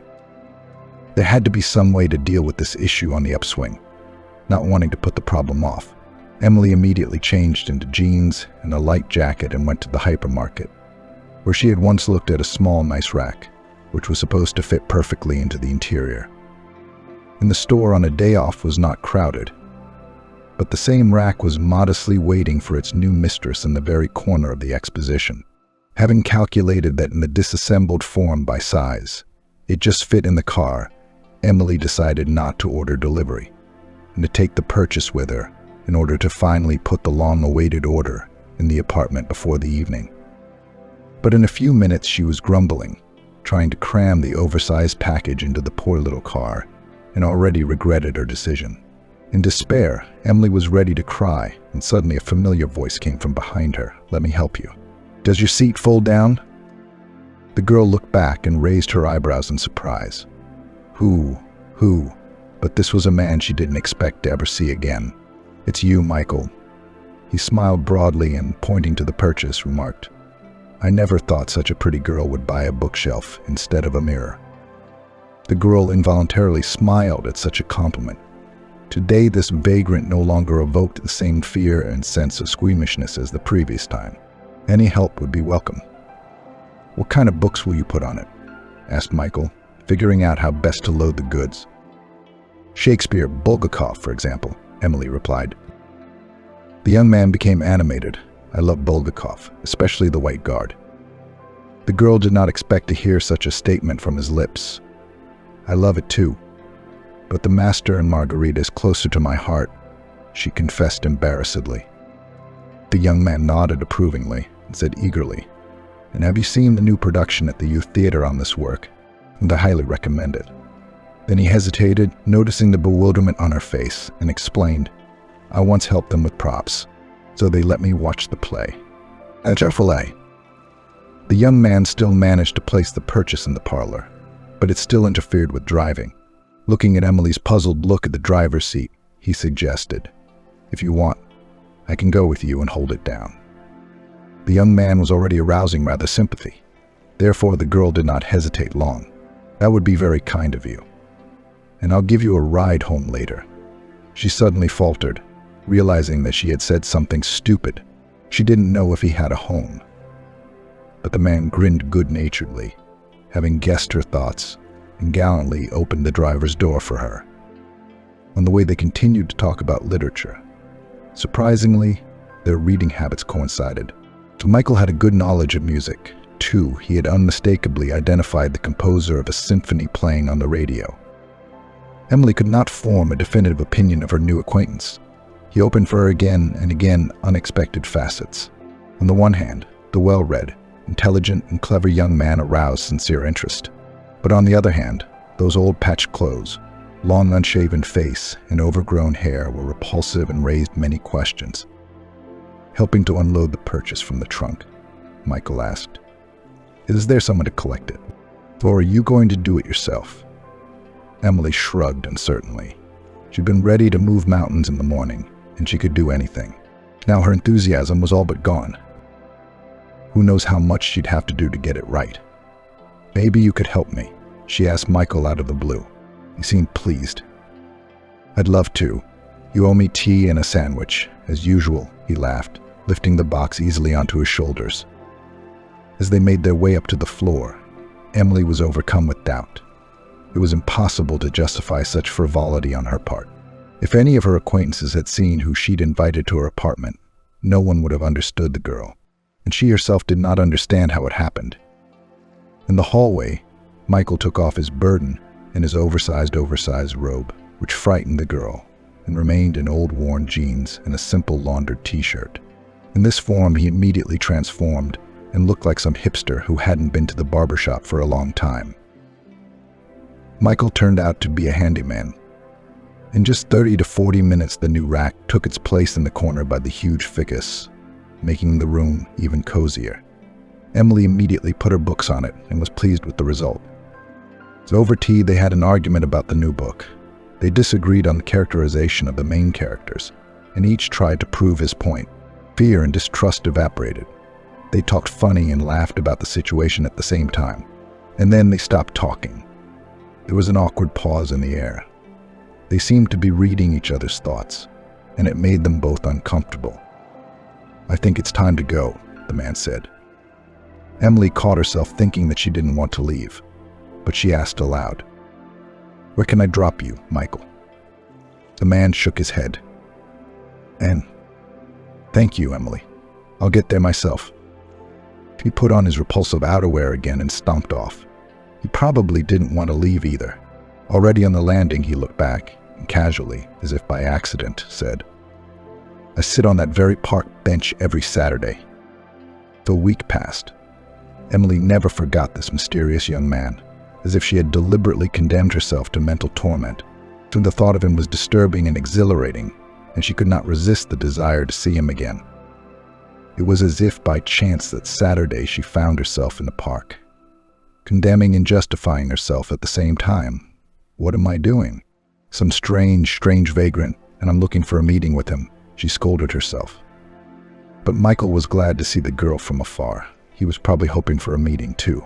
Today he was wearing a better jacket, but it was also frayed off someone else's shoulder. Apparently he tried to transform himself so that the girl wouldn't be ashamed to be around him. Emily hurried to explain that she had walked by accident and had forgotten that Michael had invited her here. The young man listened silently to the girl's confused excuses and smiled. They both felt like they were reading each other's thoughts again, and now they even liked it. Emily discovered a new sensation. It seemed that they could talk for hours about everything in the world without knowing anything about the other person's personal life. It's like a random hitchhiker on the train. You know you'll never see him again, so you don't have to pretend, and you can be yourself. Now, every Saturday they met in the park. The warm spring weather made for long walks. The first trees had blossomed, and the air was filled with a heady aroma. Emily and Michael drank coffee from paper cups and chatted all evening long. It didn't take long for the two of them to get to know each other. These meetings had become a habit, and they didn't want to part. So spring passed, and soft warm June took its place. Emily got a surprise at work. Jason had stopped by in her absence and left her an invitation to his wedding. For his best friend, he'd instructed her to pass it on. Emily grinned crookedly and opened the invitation card with a picture of her former lover in an embrace with some miniature-eyed stranger. Emily +1. Is that what it was called now? The girl's throat even caught. The sudden surge of old memories knocked her out of her usual rut. With thoughts rushing around in her head, no, I'm not going. Tormented all evening, strained smile and strained joy for the young. Suddenly an unexpected, adventurous idea appeared. What if I dressed up as Michael and took him with me as my new lover? Michael, I need your help again, she announced immediately upon meeting him, barely waiting for Saturday. Emily briefly outlined the nature of the request and waited with bated breath for his response. Then the young man seemed to see right through her. Would you want to teach your ex a lesson? There was no point in hiding the truth, and had to confess, yes, he hurt me a lot. The young man appreciated her candor. Okay, I agree to pretend with you a couple. At her mute question, he immediately remarked, I understand. I'll change my clothes and go to the premier room, and I'll pay for everything, the girl hastened to say. He looked at her sternly and said in a tone that tolerated no objection, I'm a man. I'll decide everything. Emily, though she liked this answer, worthy of a real man, but the excitement did not let go until the day of the celebration. They agreed to meet right outside the restaurant. She chose a rather modest outfit, so as not to contrast with Michael's background, and even decided in the last resort to abandon the idea altogether. A cab pulled up. A stately young man got out of it. A stylish modern three-piece suit and a fashionable hairdo with a neat beard could not fail to attract attention. As Emily looked closer at the handsome stranger, she became numb. It was Michael himself. Only now it looked like he had stepped off the cover of a fashion magazine. The dumbfounded girl stood there, unable to move, but he came up smiling and elegantly offered her his hand. You look marvelous, Michael said gallantly. Emily finally came out of her stupor and said admiringly, I hardly recognized you. How did you manage to get a costume like that at the theater? We got it for the evening. Delay, he said briefly, without going into details, and he led her toward the restaurant. Yes, with such a beau was not ashamed to appear even at the wedding of the former. Now Emily looked at Michael with completely different eyes. Attractive, intelligent with sensitivity, with a sense of humor. Why should she cherish her memories of Jason when there was a man like him around? The whole evening she looked only at him. The champagne was a pleasant cloud on her head. Their couple seemed romantic, and everything around them was simplifying. Here it was about 20 minutes after the cab dropped them off near the entrance. The young people were still holding hands, unable to part. The girl's mind was spinning. Why complicate everything? There is him, and she is well together with him. Today she realized she's been infatuated with him for a long time. Let it be what it will be. How about some coffee? She asked quietly. Once inside the apartment, right in the hallway, they touched each other and the whole world suddenly ceased to exist. Now Emily was sitting in the bathroom with a positive pregnancy test from a man she knew almost nothing about. No last name, no background, no whereabouts, if any. She skipped the next 2 weeks after the memorable evening and didn't go to the park. She just didn't know how to proceed, but new circumstances were forcing a decision. The young man sat on the same bench, again overgrown, again in old clothes. No miracle had happened. True, his gaze became more tender. Emily sat down next to him with a serious look and started the conversation. Michael, I don't know anything about you, where you live. What you do for a living. Is it that important to you? He asked. Emily exhaled and stated in a firm tone, yes, it matters. You got me pregnant. Michael was confused at first, but quickly came to his senses and said uncertainly, well, I guess that's a good thing. This reticence made the girl angry and desperate. I don't understand anything between us. Do you want to be with me? She said, but got no answer. At last she uttered, I want you to meet my parents. Michael thought for a moment. Okay, tell me the address. And when to come, he said. The conversation didn't go any further, and they parted, agreeing to meet at her parents' house. Next day came.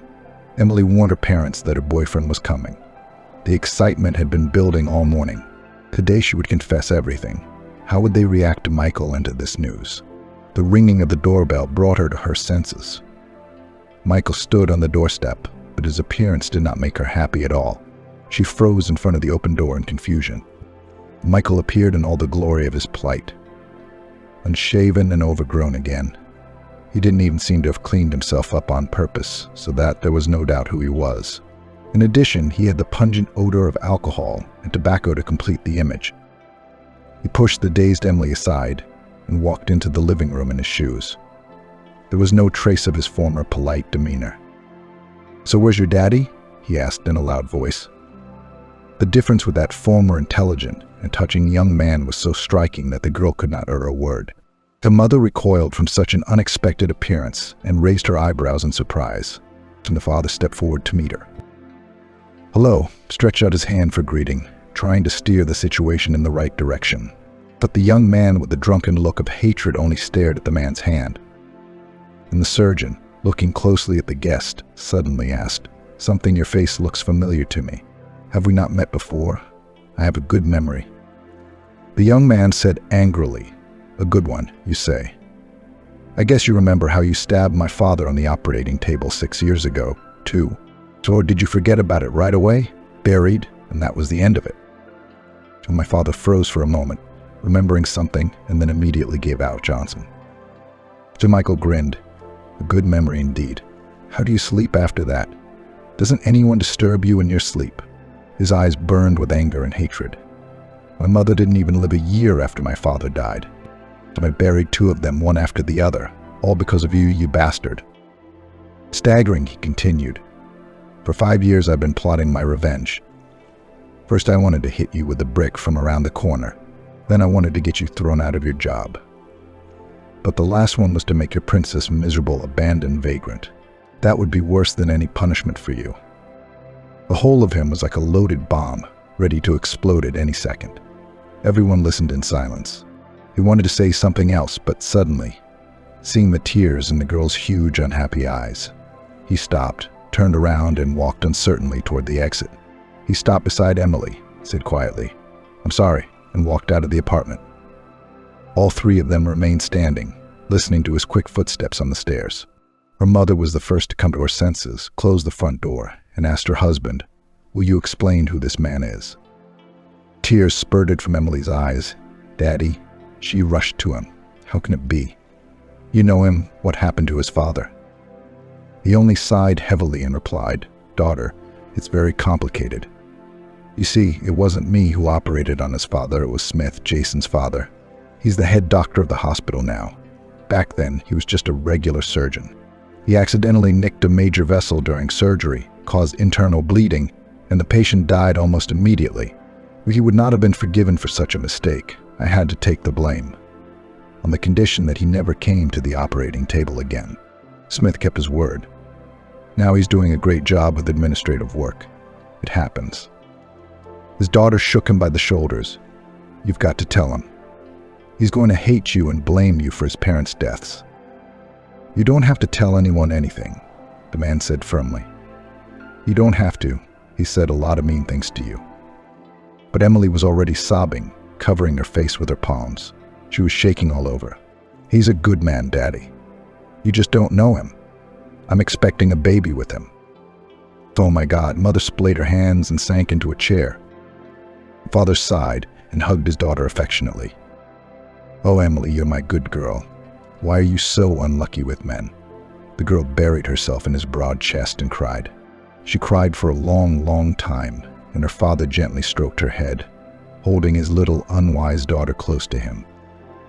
Emily stopped the car at the entrance near a huge bush of calamus and went inside through the tall wrought iron gates. The place was unusually peaceful and tranquil. Only slender birch trees were flicking their branches in the wind, quietly whispering to each other, as if afraid to break the general silence. A few birds whistled some virtuoso melodies in their own language. Time seemed to pass differently here. It was almost impossible to tell what year or even what century it was. Probably, in this place 100 years ago, everything looked almost the same as it does today, crosses, monuments among the trees. Emily didn't like cemeteries, but she'd come here for Michael. She and her mother had dug through hundreds of documents until they found information about his late parents. But at the address listed in the registry, the girl found only a huge 2-story vacant house outside of town. Neighbors reported that the young owner has long since not lived here, only visiting occasionally to maintain order on the territory. It's been 3 weeks since Michael disappeared and did not give any more information about himself. Every Saturday, Emily sat on their bench in Tark, hoping he would show up, but all in vain. Her heart began to pound with joy at the sight of every similar silhouette approaching in the distance. But immediately the mood was replaced by bitter disappointment. No, not him again. There was one small thread left to search for. Today was the day his mother died. If he really felt that much about the loss of his family and had been plotting revenge for a long time, then he could not show up here today. As she wandered around the cemetery for about 20 minutes, reading the names on the monuments. Finally, she found 2 neat monuments on a freshly painted fence. From the photo, a pretty round-faced woman looked at her with a cheerful squint. Her husband, a serious man with an expressive look, was seated next to her. Very young, Emily thought. Just like my dad and mama now, she felt uneasy. She realized that they were no longer in the world. No one to turn to for advice, no one to cry to, no one to talk about anything and feel small and loved. Goosebumps crawled up her spine. It was no wonder Michael's mind was going crazy. His delicate and vulnerable soul could not accept the unexpected loss of 2 of the dearest people in his life. His heart filled with pity for the suddenly orphaned boy. Emily, she heard a quiet voice behind her and turned around. Standing in front of her was Michael. It was unusual to see him dressed in new jeans of a fashionable cut and a shirt of a famous brand. In his hands, he held a huge bouquet of dark red roses. His pale face was clean-shaven. Piercing blue eyes, inherited from his father, watched the girl with surprise. They looked at each other for a while. Michael was the first to break the silence. "I'm sorry about that ugly scene at your parents' house. I got drunk for some reason, even though I don't drink anything but light wine." It was noticeable that the man was truly ashamed. Stammering and averting his gaze, he continued, "I have lived with the thought of retribution. For years it ate me up inside, leaving only a black, gaping void. When I got to know you better, I felt something come alive in my soul. But I resisted that feeling for a long time. I was afraid I would betray the memory of my parents. The moment I spoke out to your father, it was as if a veil of anger suddenly fell from me. It was gone, and I realized I loved you. Love was stronger than hate." Emily listened, breathless, afraid to interrupt his earnest speech half-heartedly. "Why didn't you come back?" she whispered when he fell silent. "I was ashamed of all I had said," the man answered. "I was gathering my thoughts. Here I came to my mom for advice. She never judged me and always told me the best thing to do. I miss her very much." As she sat down in front of the portrait of a cheerful woman with sadness, passed his hand over her face, and put the bouquet in the vase. They were silent for a while, thinking about life and death. "Emily, forgive me for everything," said the young man again and turned to the girl. "I love you. I love our future child. I don't care now that your father is responsible for the death of my parents." Michael timidly approached his beloved and gently took her hand. Emily could no longer contain the feelings that were overwhelming her. She rushed to him and wrapped her arms around his neck. Tears suddenly sprang from her eyes. Emily took his face in her hands and, looking directly into the sparkling blue eyes, said Michael, "It wasn't his fault.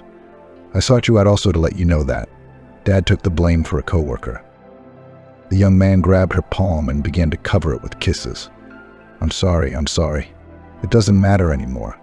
I'm just a fool," he whispered to her fondly, pulling the girl close to him. The situation was safely resolved, and the young people no longer wanted to part for a moment. But now they had to get reacquainted. Michael turned out to be quite a successful entrepreneur. From his father, he inherited several warehouses and production facilities in the industrial zone of the city, which have always been in demand among traders. In one of the shops, the young man set up his own print shop. Orders were always enough, so there were no material problems. A few months flew by in pleasant troubles as in a blink of an eye. Emily and Michael signed, then moved into the same empty house, where after the shocking deaths of his parents, the young man could no longer be alone. For several years, Michael met here only deafening dead silence, giving birth to the empty rooms echoing. But now the hearth was once again filled with vitality and warmth. Love filled every corner in joyful anticipation of a new member of the family. It seemed to Emily that she was in a fairy tale, and this idyll would last forever. That's why when she saw her husband's concerned face when he came home from work one day, she was terrified. "Michael, what's wrong?" Dad at first tried to hide the existence of trouble, but then still admitted to the problems. It turned out that some suspicious people had been pressing him for a long time, demanding that he sell his premises to them. Michael waved away, ignored their attacks, and recently it came to threats against him. "These people are capable of anything," he admitted to Emily, "real thugs. I don't know what to expect from them next time. So we should report them to the police," Emily suggested eagerly. Her husband only grinned and shook his head sadly. "I did. They said when something happens, then come back. Until then, they can't do anything." The young woman walked over to her husband's drooping head and put her arm around his shoulders.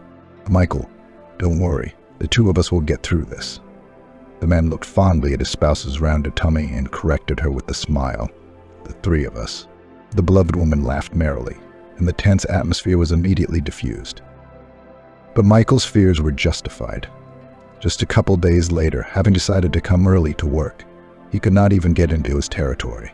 So this is where his shop floor workers were stomping around in bewilderment. Armed men in uniform stood at the entrance and would not let anyone in. And Michael was given a copy of the certificate of ownership of the new owners and debt receipts, written in his father's hand before his death. According to these documents, his father had not returned the large sum of money that had been pledged against the premises. The young man stood at the gate and stared at the papers in his hands like a mesmerized man. The former owner had nothing to say to his former employees. Those disappointed began to slowly disperse, and Michael sat behind the wheel of his car and thought, no, there was no way his father had that much debt. There had never been any secrets between them, and they had never been in financial trouble. Michael remembered the recent threats, and the picture came together. The more he analyzed the situation, the more certainty grew that this was a routine raid. He even shook with nervous tension. He realized that it was useless to search for the truth. Everything had been thought out. The right people had been bribed. In the best case, he would simply take a statement to the police, to send a reply with a formal excuse after a while. With anger and powerlessness, the thoughts in his head became muddled. In desperation, he started the car engine and sped off. So once on the highway, Michael didn't know what he was doing or where he was going. He just pressed the gas pedal to the floor. Suddenly, a sober thought flashed through his mind. What am I doing? It's not worth it.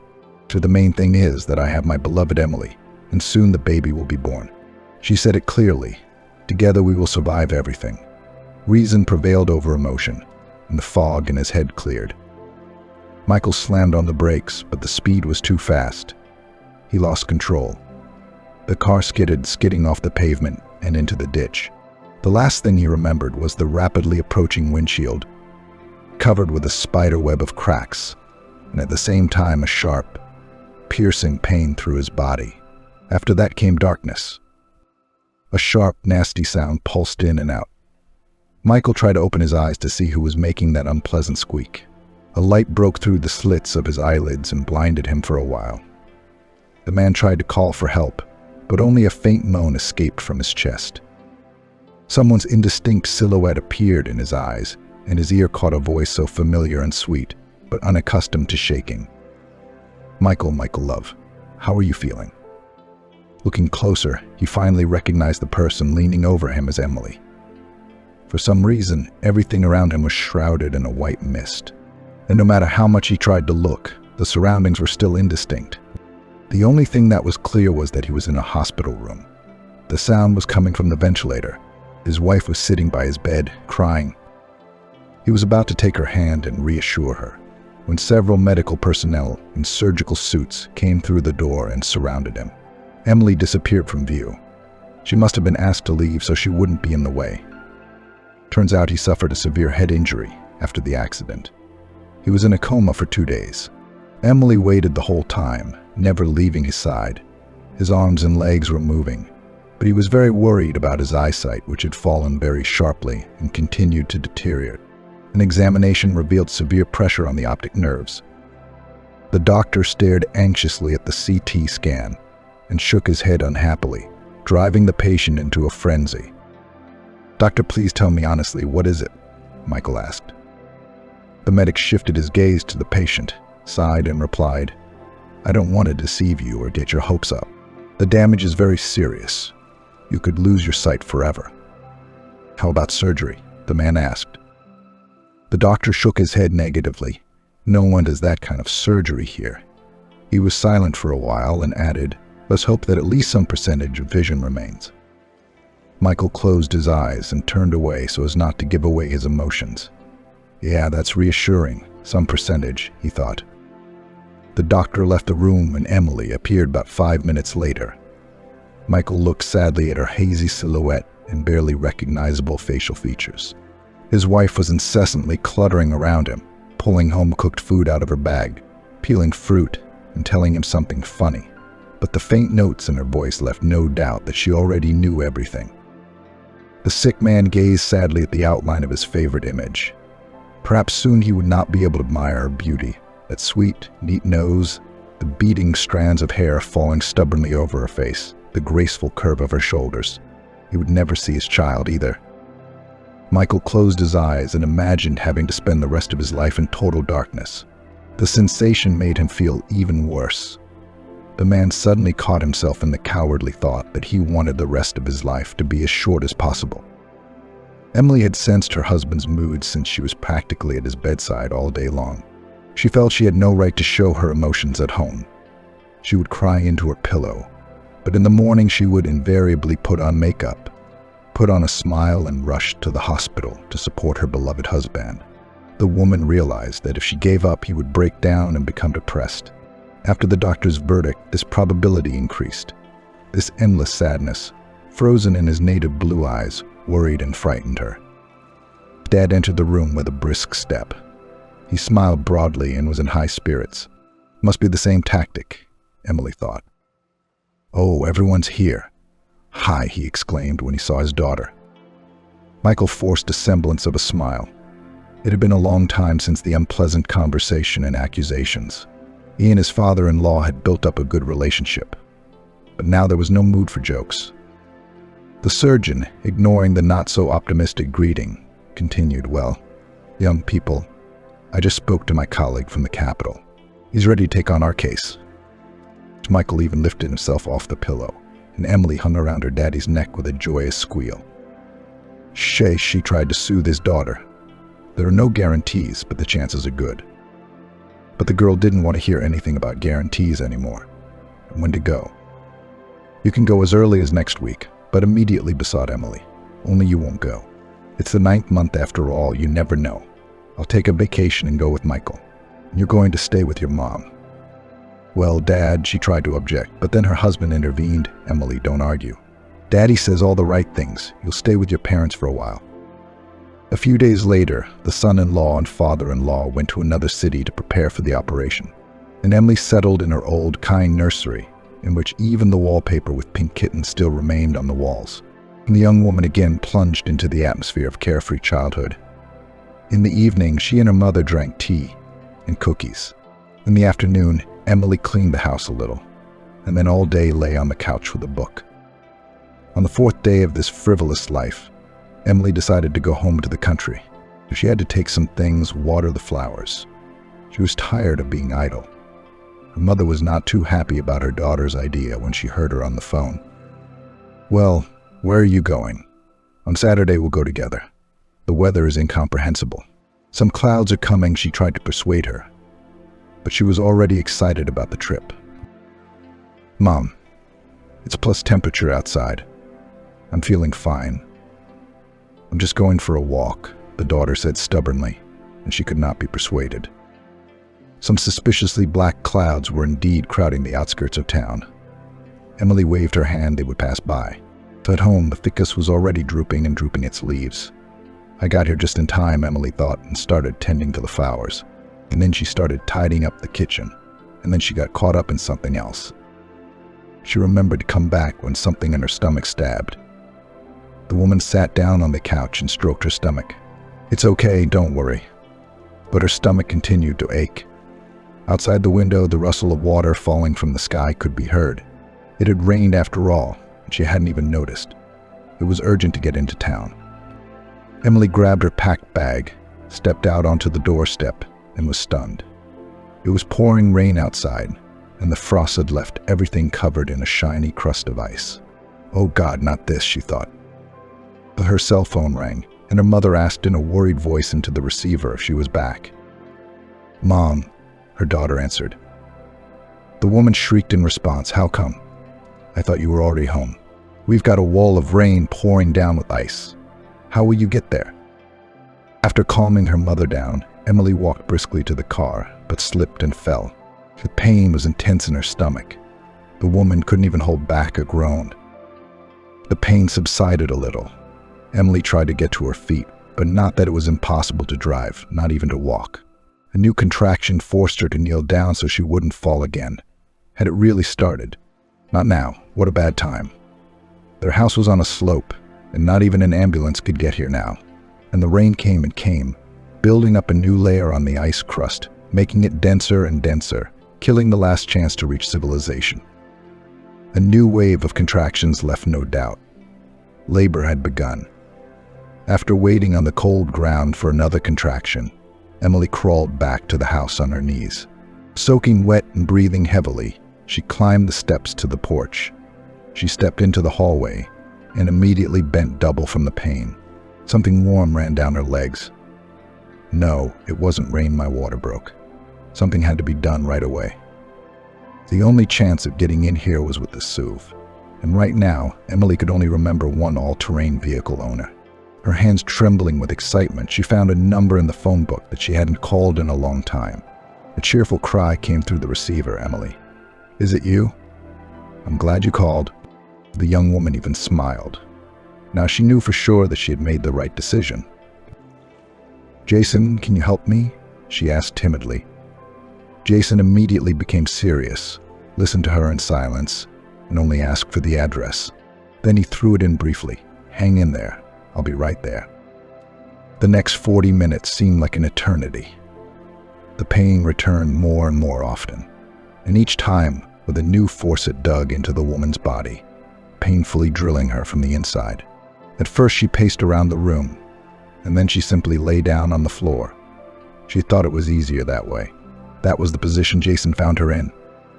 And he swung the doors open and jumped up, leaning over the woman fearfully. "Emily, how are you?" The woman tried to smile in response, holding back a groan. Realizing that the woman in labor was unable to walk, he picked her up in his arms and carried her to his huge car, clinging to the ice with the soles of special shoes. They managed to climb the slide only on the 4th attempt. They were already waiting at the maternity hospital and were immediately taken to a separate room. Jason helped move her onto the gurney. Emily touched his hand and said softly with gratitude in her voice, "I can see now we are real friends.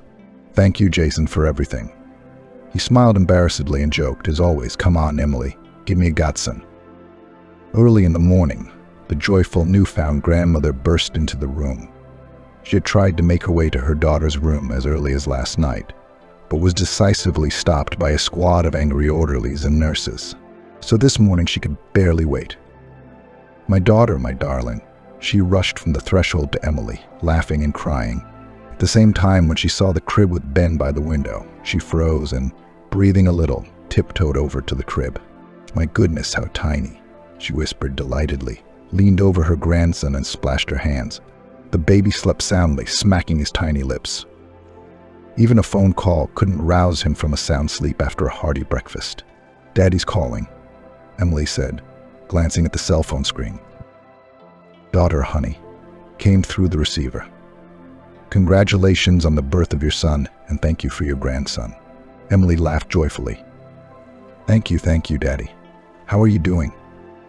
Her father coughed businesslike and announced solemnly, "The operation was done yesterday, and today we can already say that everything went perfectly. Michael will be able to see." Yay, thank you. "Thank you, Daddy," exclaimed the daughter. After waiting for Emily to finish speaking on the phone, her mother suddenly announced with a mysterious look, "I have a surprise for you, too." The young woman smiled at such mystery, and the mother continued, "I asked a prosecutor I know to help sort out the housing situation.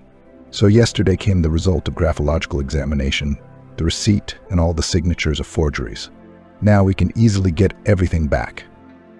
The daughter smiled and hugged her mother. "Thank you, Mommy. Thank you for everything." She cried again from the excess of feelings, and they sat like that in a hug. Emily felt light and warm. How quickly everything in life changes and how amazingly intertwined fates. A year ago, she didn't want to live because of the betrayal of her boyfriend. And now this guy is a real best friend, and she herself is the happiest mom in the world, who gave life to another little man. He, like his parents, will grow up, gain experience, make mistakes, suffer, and then correct, improve, and rejoice. This is an integral part of the development and formation of a human being, his restless soul. And how good it is if in all this way there will always be parents and close people nearby, ready at any moment to support, and not to let a person fall on his difficult long road.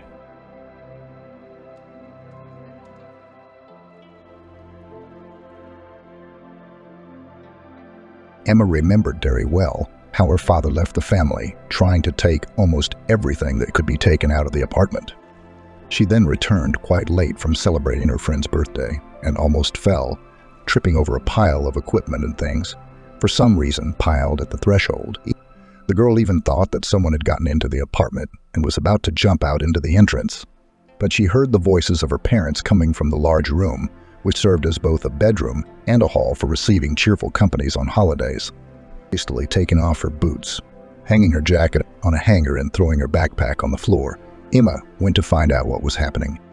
And I found a strange and terrible picture. The parents quarreled as much as never before and did not even pay attention to the daughter who looked into the room.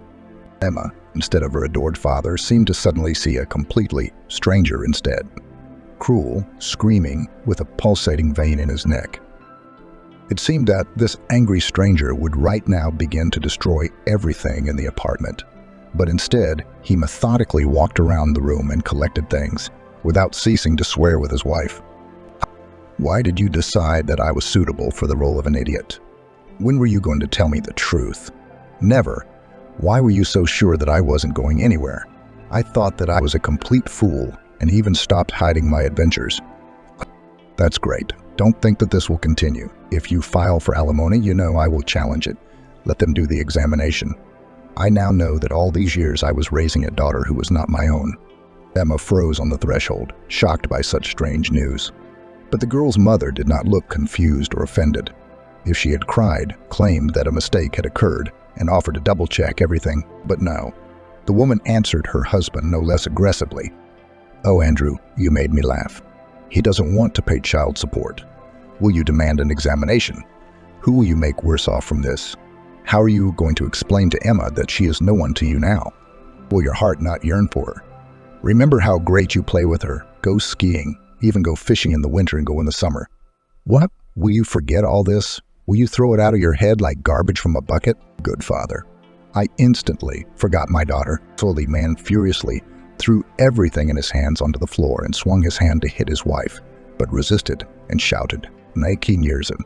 How can I still treat her if she is a clear reminder of your sin? You knew that I wouldn't forgive betrayal. Why then did you force me, although there was a risk that everything would be revealed, to raise someone else's child? Couldn't you wait for me? I went on long flights for the sake of my family. I tried to earn more money so that you wouldn't need anything. When Emma was born, I began to work even more. Why? With a child in the family, you need so much. But now I don't understand why I sometimes didn't sleep for days. It turns out that I didn't have a family. Only the wife is out for a walk and the child she took on the side. Andrew, well, forgive me, it was a random episode. A burst of passion, nothing more. I tried hundreds of times to explain everything to you, but I was afraid that you wouldn't understand. I'm so dread. The man even found the strength to laugh. You're interesting. In my opinion, I had the right to know the truth from the very beginning. Then it probably wouldn't hurt so much now. I quarreled with my mother for your sake. Although she seemed to feel your deceitful nature in her heart, Andrew turned away from Kate so that she would not see the tears in his eyes and noticed Emma frozen in the doorway. The man felt uneasy. He had considered this girl his daughter for so many years that, of course, it was impossible to divorce her overnight. Sorry, Emma, the man said and began to collect the things he threw away. And then, waving his hand, he sat down on the sofa. Elaine didn't know what to say. The girl solved the problem herself. Approaching the man, she sank down on the floor in front of him so that she could look into his eyes and said quietly, "For me, you will forever remain a real dad. So know that when you want to talk to me, I will always be glad." The man could not restrain himself, and in an impulse hugged the girl, whom he had considered his daughter for 14 years, and headed towards the door. Emma heard the head of the family rattling something in the corridor, but did not go out. In general, this situation seemed like some kind of strange, sticky nightmare to the girl. Only when the front door slammed did she dare to ask, "Mom, how come? Why did Dad decide that I'm not his own daughter?" Kate, who smelled faintly of booze, didn't lie. "Oh, but it's awkward to tell your own daughter this. But you seem to be an adult already, so listen, at least so you don't repeat my mistakes. I married Andrew as soon as I turned 18. He had already served in the army and got a job as a delivery driver. One day I brought some goods to the city, to the store where my mother, your grandmother, was in charge at the time, and he saw me. In general, I began to look after him. But both his mother and mine, of course, were against it. They thought that we were not a couple at all. My mother said that with a villager, I would die of boredom. So she declared that he only knows how to talk about the quality of manure, and it would be a shame to even go to the cinema with him, let alone to the theater. But you must remember your grandmother. You were already 10 years old when she left. Do you remember how she didn't mince words? Her grandmother, after whom she was named, was always, as they say, at the parade. But she could roll out a phrase in such a way that there was no wet spot left. Kate took a breath and continued to share a family secret with her daughter. The woman, the mother, who, like mine, also raised a child alone, did not stand on ceremony in her expressions. She called me a city reveler right to my face.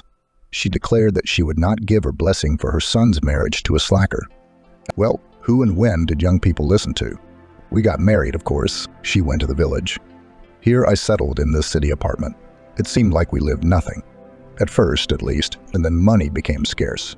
My mother refused to help financially. Like the kids themselves, since you already consider yourself such adults that you got married. Andrew's friends told him that cargo transportation was more profitable, and he began to travel. There really was more money. But I'm bored. I then decided to go to the alumni meeting and unwind with one boyfriend who had been courting me since school seemed to turn my head. It seems like he has started to catch up. I'm not saying that I was directly opposed. Well, of course, I had no reason to be proud of myself. It turns out that you really are not his daughter, but your real biological father, by the way, learned from me that you were born. But by this time he was already getting ready to get married and had no intention of changing anything in his life. So I had to keep lying. His mother, as soon as she saw you tiny, began to insist that you were not their breed. At most, she came to visit several times and made her whole face look as if she had eaten a lemon without sugar, wincing so much that it was disgusting to look at. She never invited me to relax.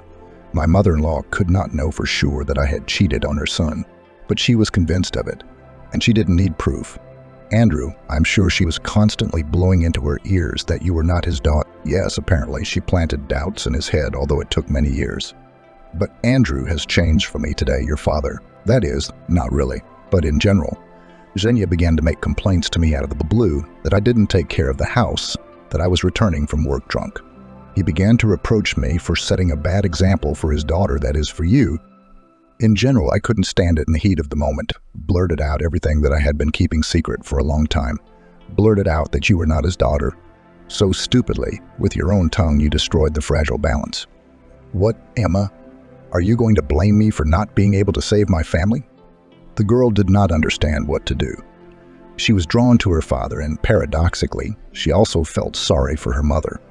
And it was also incredibly painful that the familiar world was collapsing.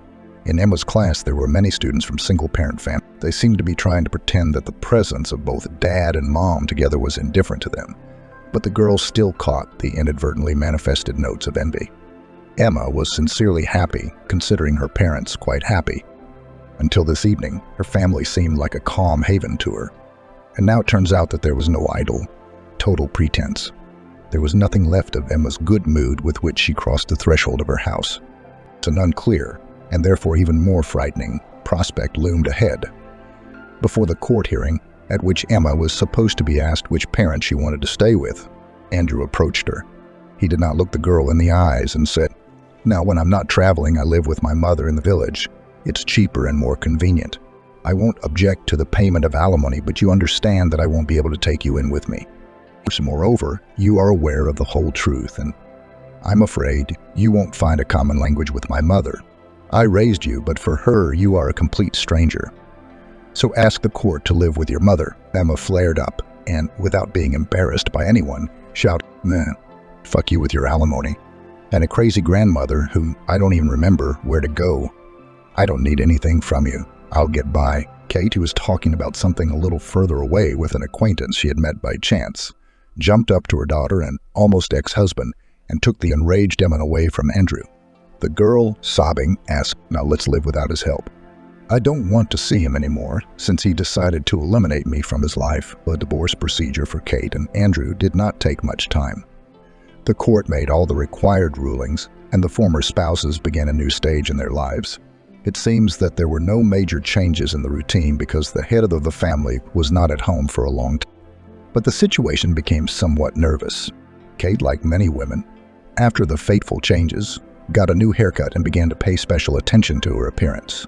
Of course, Emma wanted her mother to be happy. In any case, Emma did not reproach her mother, and she reacted quite tolerantly to the news, which came less than a year after the final point in the family's unhappy history. "In general, daughter, they will come to visit us this evening. Freddie, this is my friend, and his son George. I have 2 requests for you. First, help me clean up. Secondly, I want you to make a good impression on our guests. So don't dress provocatively." With this hopelessly ruined Saturday, a continuous series of troubles began for Emma.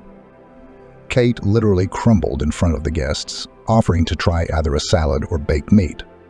The lordly manners of Freddie, who presented the owners of the apartment with 2 pitiful bouquets of 3 tulips each, looking as if they were at least 1,000,000 scarlet roses, infuriated Emma. His son George caused even greater antipathy.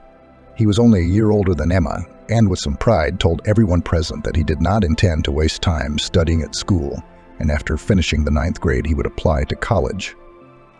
Freddie nodded contentedly, listening to his son, and Kate, who always told her daughter that she should definitely get a higher education, also approved of this decision, but at the same time asked worriedly, "Well done, George, but probably in college there is no deferment from the army." The guy grinned, "So I don't need her.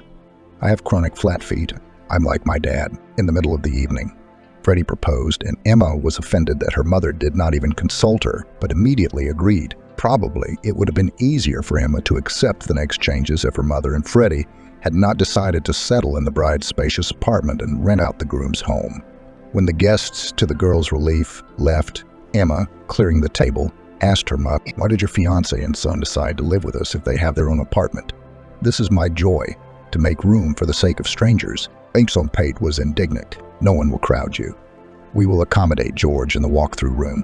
Your nursery will remain yours, and my room will remain mine." Emma tried to explain her point of view. It still turns out to be some kind of hostel. In my opinion, this is wrong. I can't even walk in my own house without clothes in the heat. Pleasure is below par. If you are interested in my opinion, it would be ideal if this Freddie of yours invited you to live with him. And I can handle the housework here without any problems. Kate was adamant, and then confessed, "We will need money soon, so you will have to rent out the apartment." I'm expecting Freddie's baby. Emma understood that her mother was still quite a young 34-year-old woman, and this scenario was quite predictable. However, the prospect loomed not only of constantly seeing a stranger and an unattractive guy, but also of becoming a nanny. She completely destroyed all the joy that the parent had found her happiness. Freddie, unlike the one whom Emma had long considered her father, did not bother himself with work at all, and most often lay on the sofa. George, to the girl's great joy, did not flash before her eyes for very long.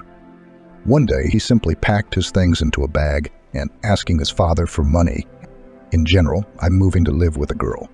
Everything seems to be fine with her. Besides, her parents moved abroad and it takes me 3 minutes to walk from their house to college. Waddle. All.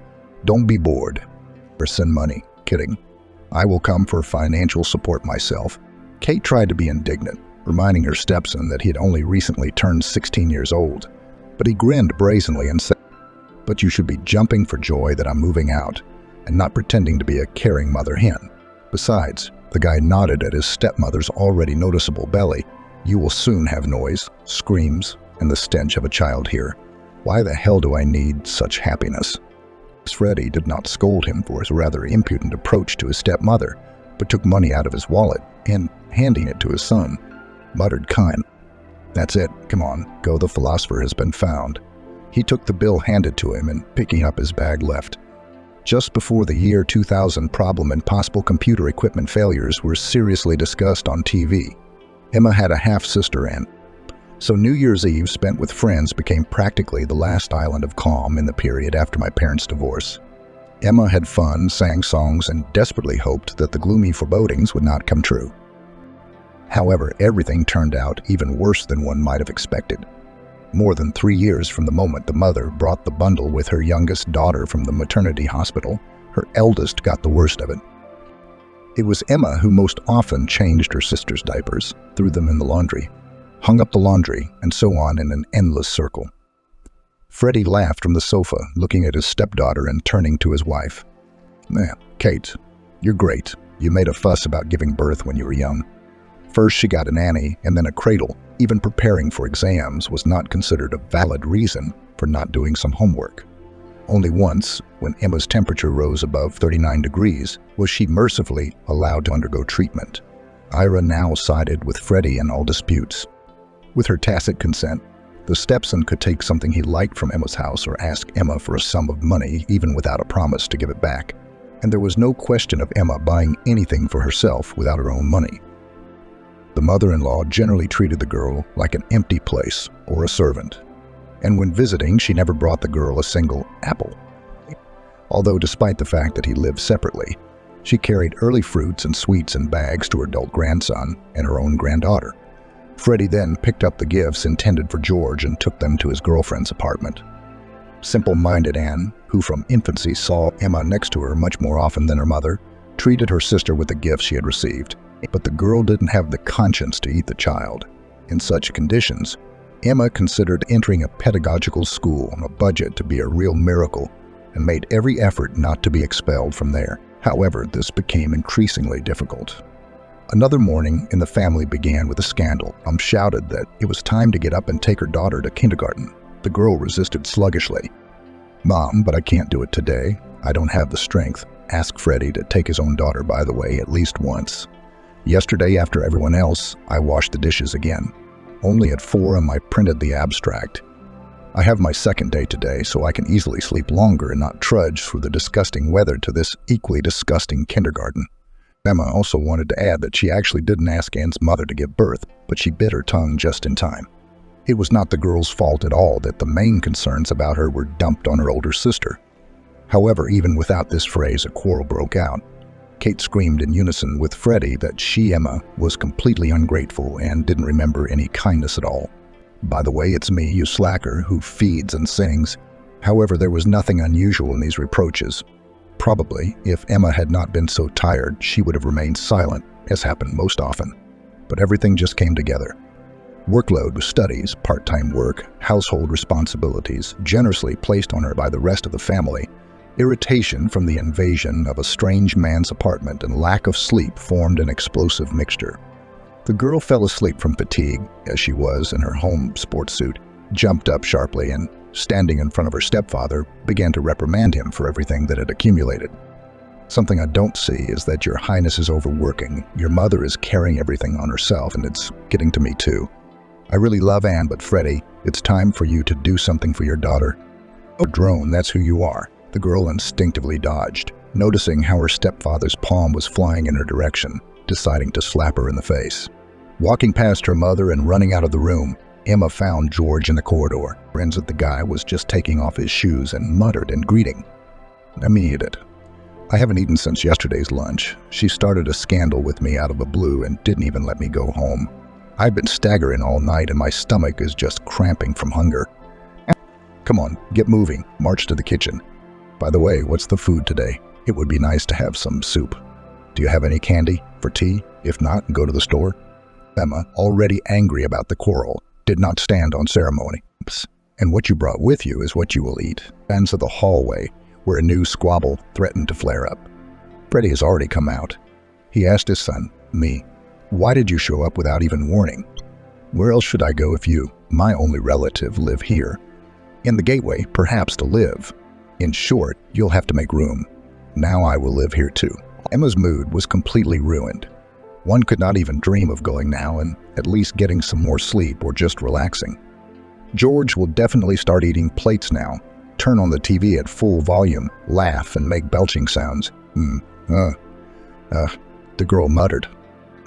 I'll take Anne to kindergarten," immediately grabbing a backpack with rags. Emma led her little sister to the kindergarten, answering the girl's numerous questions along the way. However, the girl thought in her mind, how will everything fit in the apartment now? This in the walk-through room, which George seemed to have previously wanted to give away. Anne has settled down, but now she will have to free up the territory for her blood brother. It's somehow wrong to place a girl's bed next to her mother and stepfather.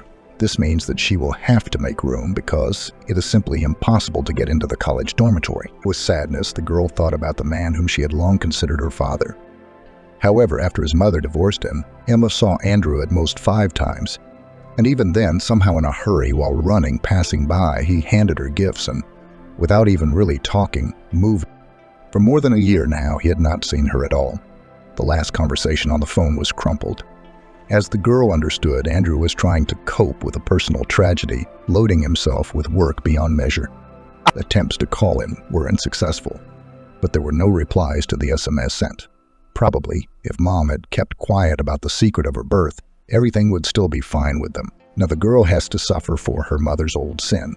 As expected, in the evening the furniture was rearranged in the apartment, and with Anne's bed there was even less free space in the already small girl's room.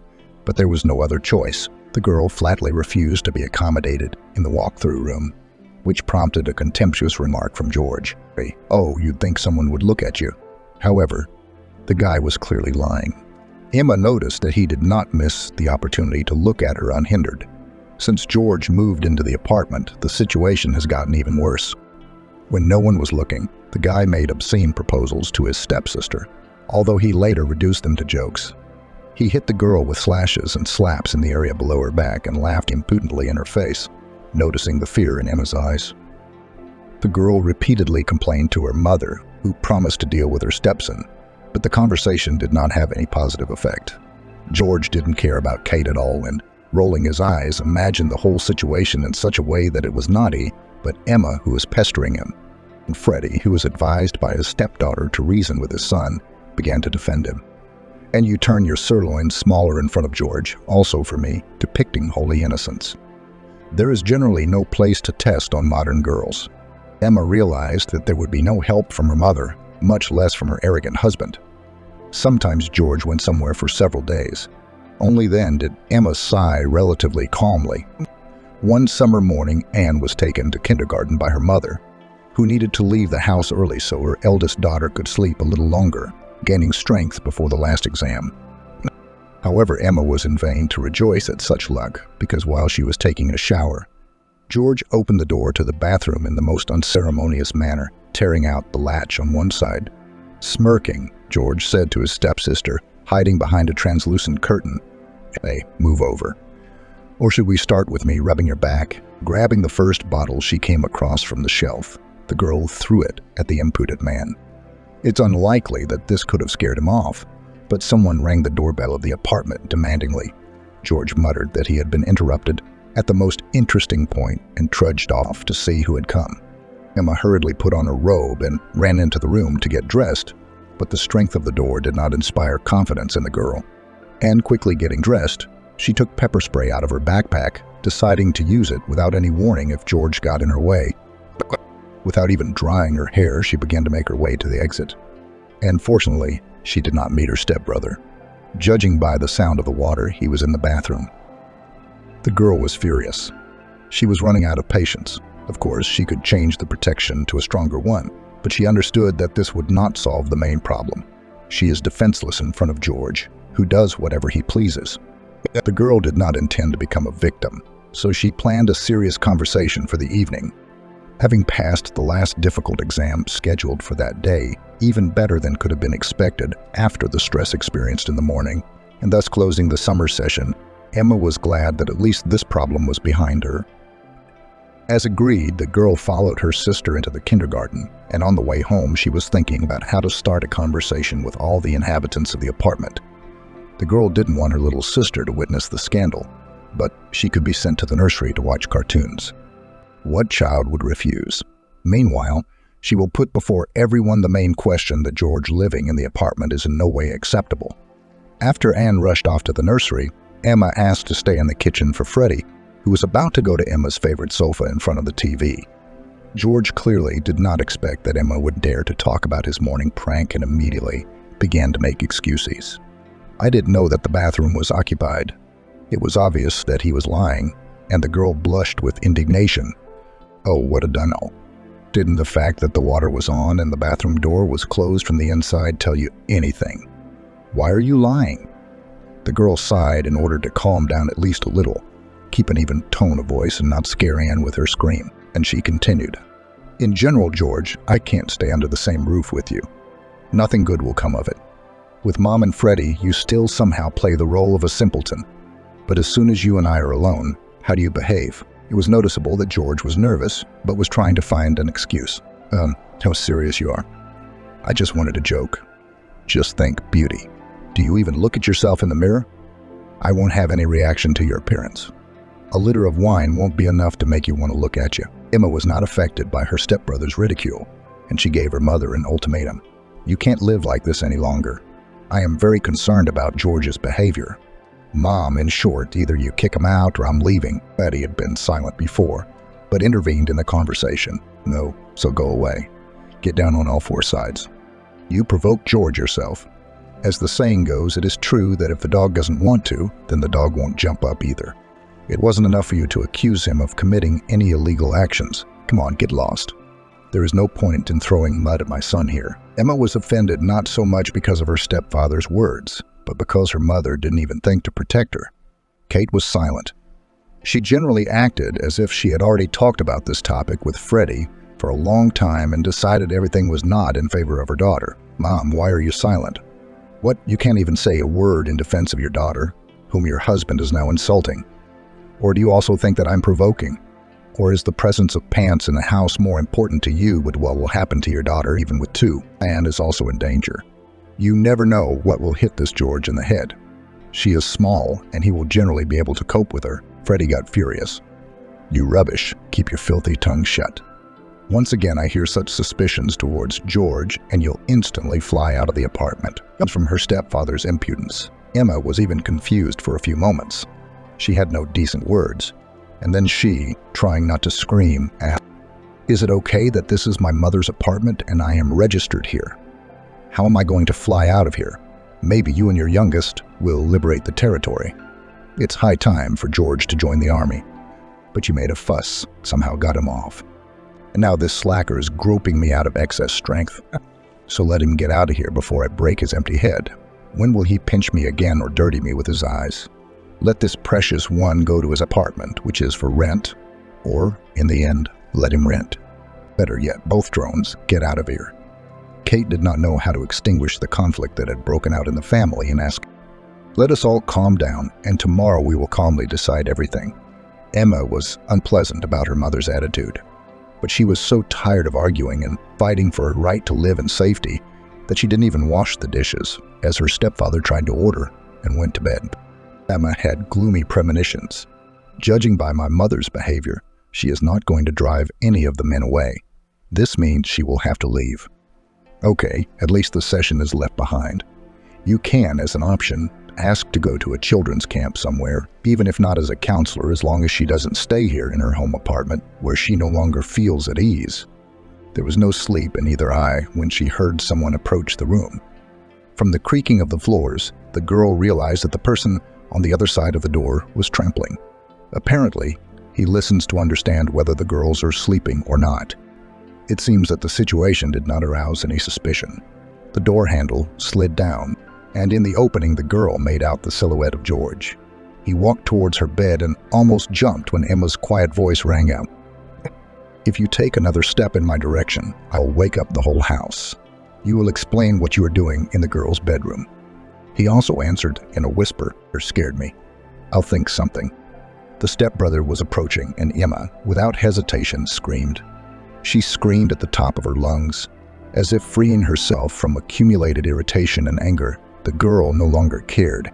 She was not stopped by the fact that the awakened Andrew and the neighbor downstairs, a not quite adequate bilious man, knocked on the radiator. Emma did not stop screaming even when her mother and stepfather appeared in the room. The girl fell silent only when Kate splashed a glass of water on her younger daughter's nightstand in her face. This did not calm the girl down, but made her cough from the liquid that got into her mouth. Anne came in crying. Kate reprimanded Emma about her selfishness and bad upbringing, but the girl didn't care. Under this terrible cacophony, Emma hastily collected her things. "I won't stay here for a second longer. I seriously doubt that George showed up here in the middle of the night to ask for forgiveness.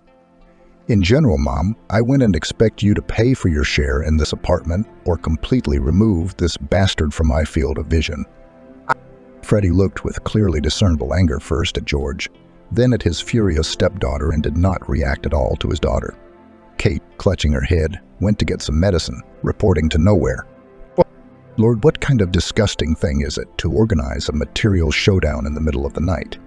I need to take a sedative." Emma sat down next to Anne, stroked her head, said goodbye, and passing by the kitchen, where her mother was sitting at the table, reminded her, "I'm waiting for a call as soon as possible. I'll come for the rest of the things later. I hope everything will be safe." The girl was shaking with anger, but she stubbornly walked to the station to go to the only person who could help her. In the waiting room, Emma opened a notebook for secrets, which it seems was given to her by her neighbor in either the 3rd or 4th grade, and I found the entry among the pages of the desired one. Andrew wrote this line a long time ago, when the girl still had what she thought was a strong, happy family, and said that this was his mother's name and her address. The man promised that one day they would all go to visit her to try to overcome past differences. The girl got her bearings and bought a ticket to the station closest to the one she needed. Judging by the information, we would have to walk about 4 kilometers, but this was not what confused Emma. She thought hard about what to say to Jane and how to introduce herself to her. Your son's ex-daughter, your ex-daughter-in-law's daughter, Andrew's friend, the one he considered his daughter for a long time. The girl looked through the options, but could not find the perfect one. But getting to the destination turned out to be as easy as shelling piers. And soon Emma was already standing at the fence with a sign attached to it with the desired address. The girl did not dare introduce herself to the woman in a tracksuit who was clearing the front garden of weeds. And apparently, it was Jane. And just ask, "Hello, can I see Andrew?" The girl did not even imagine that completely harmless phrases could produce such an effect. The woman threw herself on the ground and began to howl like a wounded animal. Emma hesitated only for a few seconds, and then, throwing her things, opened the gate and ran up to the woman. "No, Jane, get up. How can I help you?" The crying woman did not immediately begin to calm down, and only after a few minutes, Emma was able to lift her from the ground and bring her to a bench under a tree. Jane blew her nose noisily into a rag she took out of her pocket and ordered, "From home, bring me a mug of water and pills from the refrigerator." Emma ran into the house and, having quickly found all the necessary medicines, rushed to look for a mug when she noticed a photo of Andrew on the table with a black ribbon at an angle. The girl felt sad to the point of tears. She sniffled. Andrew was the only person whom the girl considered a father. And although due to Kate's fault, the relationship between the imaginary relatives was destroyed, Emma still missed him. She now understood what caused such a violent reaction from Jane, and was completely at a loss how to explain who she was and why she had come, so as not to torment the heart of the poor woman who had lost her son even more. If it weren't for the girl bringing Jane pills and water, and when she took the medicine, she asked, maybe we should call the doctors. Jane Ivanovna shook her head, and then wiped her eyes from tears and began to study the uninvited guest. The look in her eyes suddenly became prickly and angry. The woman painfully poked Emma in the stomach and began to accuse, "It's your fault that you and your mother are walking. They killed my son. Do you live happily ever after? Oh, you're a reptile. You weren't even embarrassed to come here to see me. Yes, if it weren't for your demon mother, you wouldn't have fooled my son. Now I know for sure he would be living with some worthy woman. I immediately told him, as soon as I saw you a newborn, that Kate is rubbish and is someone else's child and is trying to tie him to herself. Didn't listen. And this is the result. He crashed his car, and it was as if he had never existed in the world. He didn't even leave me a granddaughter or grandson. They buried the damp earth, and that's all. There was Andrew. He is not there. Only the grave remains. Get out of my yard no matter what you came for. My eyes wouldn't see you." The woman, breathing heavily, rose from the bench and began to advance on the guest, showering her with choice abuse. Emma muttered an apology that Jane didn't seem to even hear, and ran out of the yard, picking up her things thrown by the fence. The girl decided to visit Andrew's last shelter. Still, she could not perceive him as a stranger. She saw where the cemetery was when she walked to the house, and it was not difficult to find the grave of the son of such a hostess who was so angry with her, a simple cross with a photograph and a plaque with 2 dates. That's all that's left of Andrew. Emma, as if all restrictions had been removed from her, began to tell everything that tormented her in front of the grave. Tears flowed down her cheeks, and she kept complaining. "Daddy, I don't know what to do at all. I need to look for housing because my heart feels that my mother is not going to exchange the apartment. I don't want to huddle there with these people. And it's just a pity. But not only can I help her, I can't help myself either."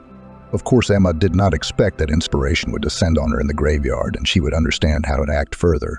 But after talking out loud about my misadventures and sobbing, wistful emptiness set in. Having said goodbye, Emma came in from the side and, holding out her hand, stroked the photo of Andrew. "Goodbye, and don't be offended if I can't come for a long time." Emma wandered back. There were logs piled up near a fence near some house, and the girl decided to find out if there was any live-in work in the town next to the village. She took out her phone and became despondent. The smart device, the first assistant of a modern person, was completely discharged. Even without this trouble, my nerves were on edge. And although Emma thought she had no more tears left, she burst into tears again. The girl did not notice anything around, not even the buzzing of mosquitoes trying to sting unprotected parts of the body. Emma almost jumped when a mocking male voice was heard above her head. "Pearl, have you decided to build a pond here? But this is no good. We specially stacked the logs here for wiretapping, but here you are silent about them. Get up and come with me." Emma raised her head, wiped away her tears, and looked at a handsome man of about 25 years old standing in front of her. The stranger extended his hand to her. "Well, what kind of tragedy happened?" Emma did not share the details with the man and blamed her tears on her dead phone. "If you have a charger, then this is not a problem. My house is behind you. There will be a free socket. Let's go too." The man extended his hand to the girl, but Emma did not dare trust the stranger. "Ted, he ate you." A woman walking down the street shouted, "Who is sitting under our fence?" "Ted is me, and this is my mother coming." Judging by the bags, the evening bus arrived and the driver and sister gave us gifts. "I'll run now, I'll meet my mother, but don't go anywhere. We'll solve the problem with your phone." Emma had nowhere to go.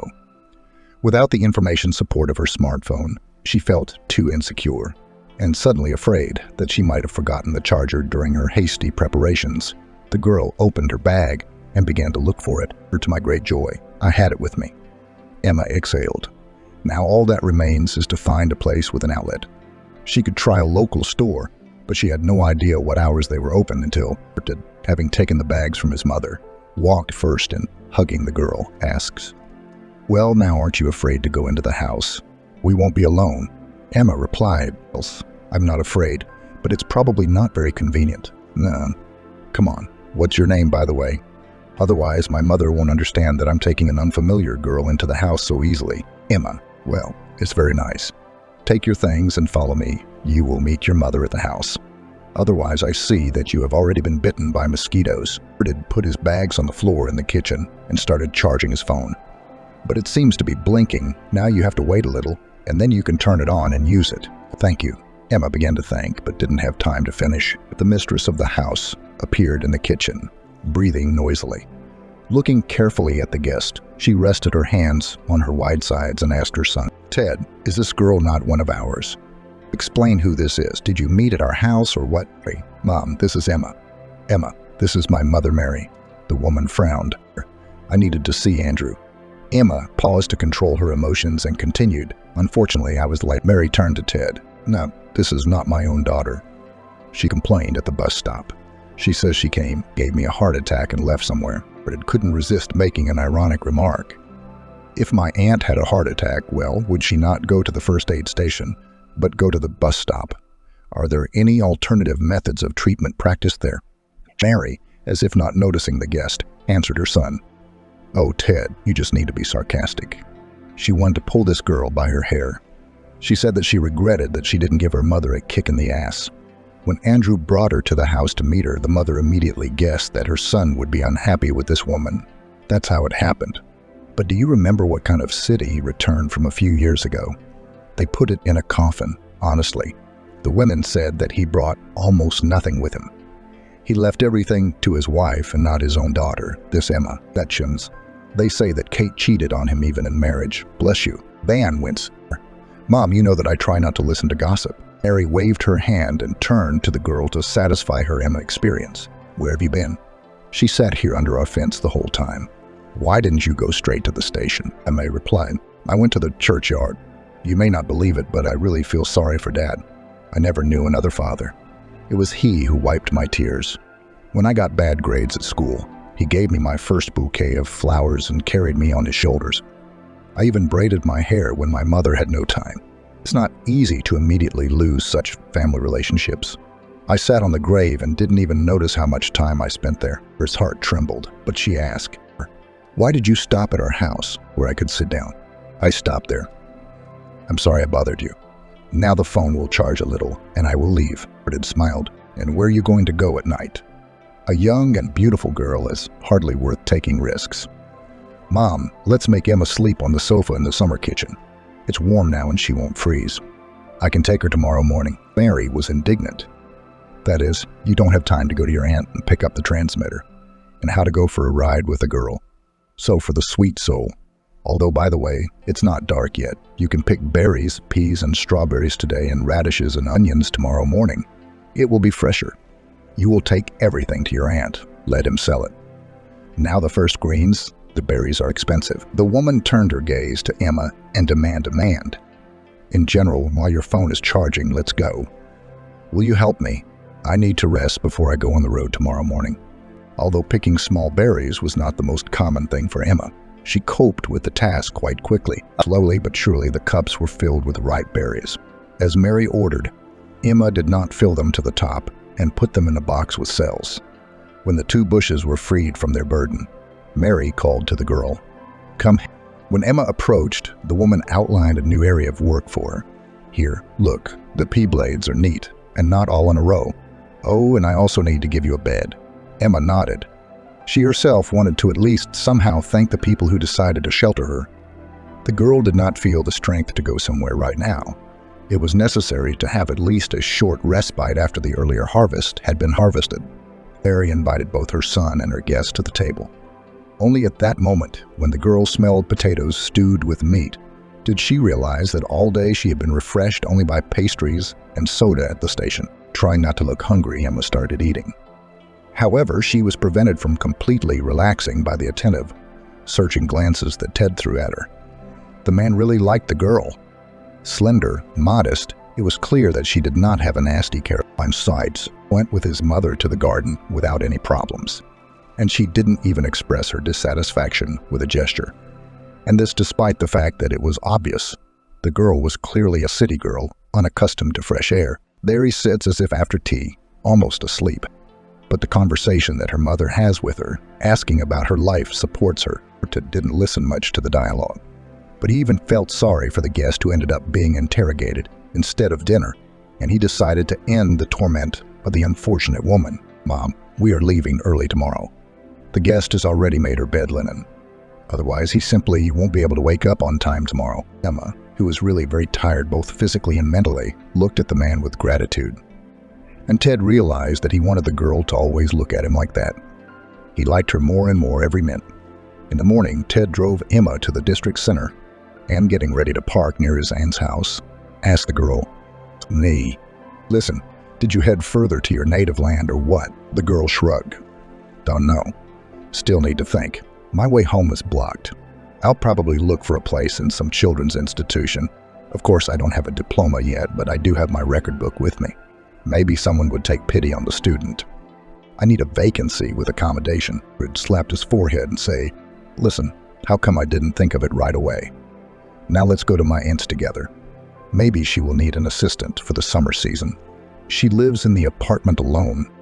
So Emma ended up in a small town 100 kilometers from her hometown with Aunt Ellen.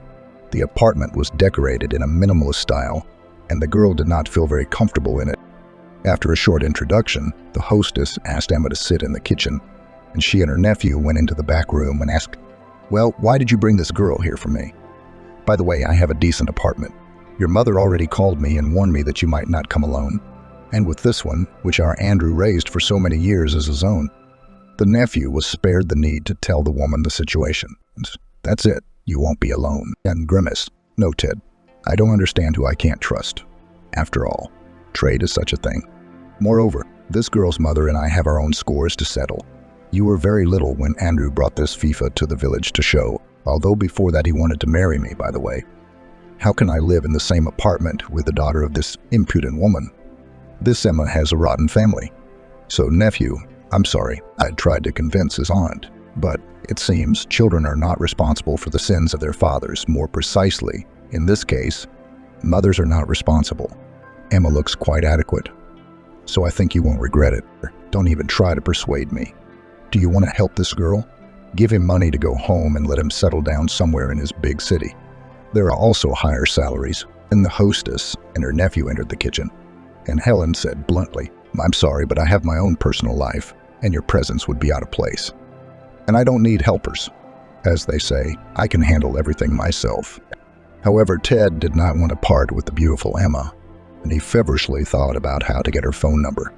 Much to the man's surprise, the girl was not upset at all, but was even happy. "It's very good that it's not necessary. I was looking through advertisements on my phone for a special boarding house, which somewhere, judging by the map here in the area, a cleaner is needed. It's not a very prestigious profession, of course, but I won't give up. In addition, accommodation and meals are provided. Just a fabulous offer. The only negative is that, as the smartphone suggested, there is no public transport to this boarding house, so I had to order a taxi. In general, a wild number appeared on the screen. I just ask you to lend me some money to get there. As soon as I receive my first salary, I will transfer it to you immediately." No. What if you suddenly come there, look, and don't like it? Let me take it to you. I'll wait to make sure everything is fine, and only then will I leave." Helen, who involuntarily heard this dialogue taking place in her kitchen, was not too surprised by her nephew. Ted has always been very empathetic, from early childhood. I remember that at the age of 6, he brought a girl from a neighboring street to his home and said that this was his fiancée who would live with him. He also had several girls at school. At least 3 girls cried for him, but he grew old and, after serving, returned to the village with his bride.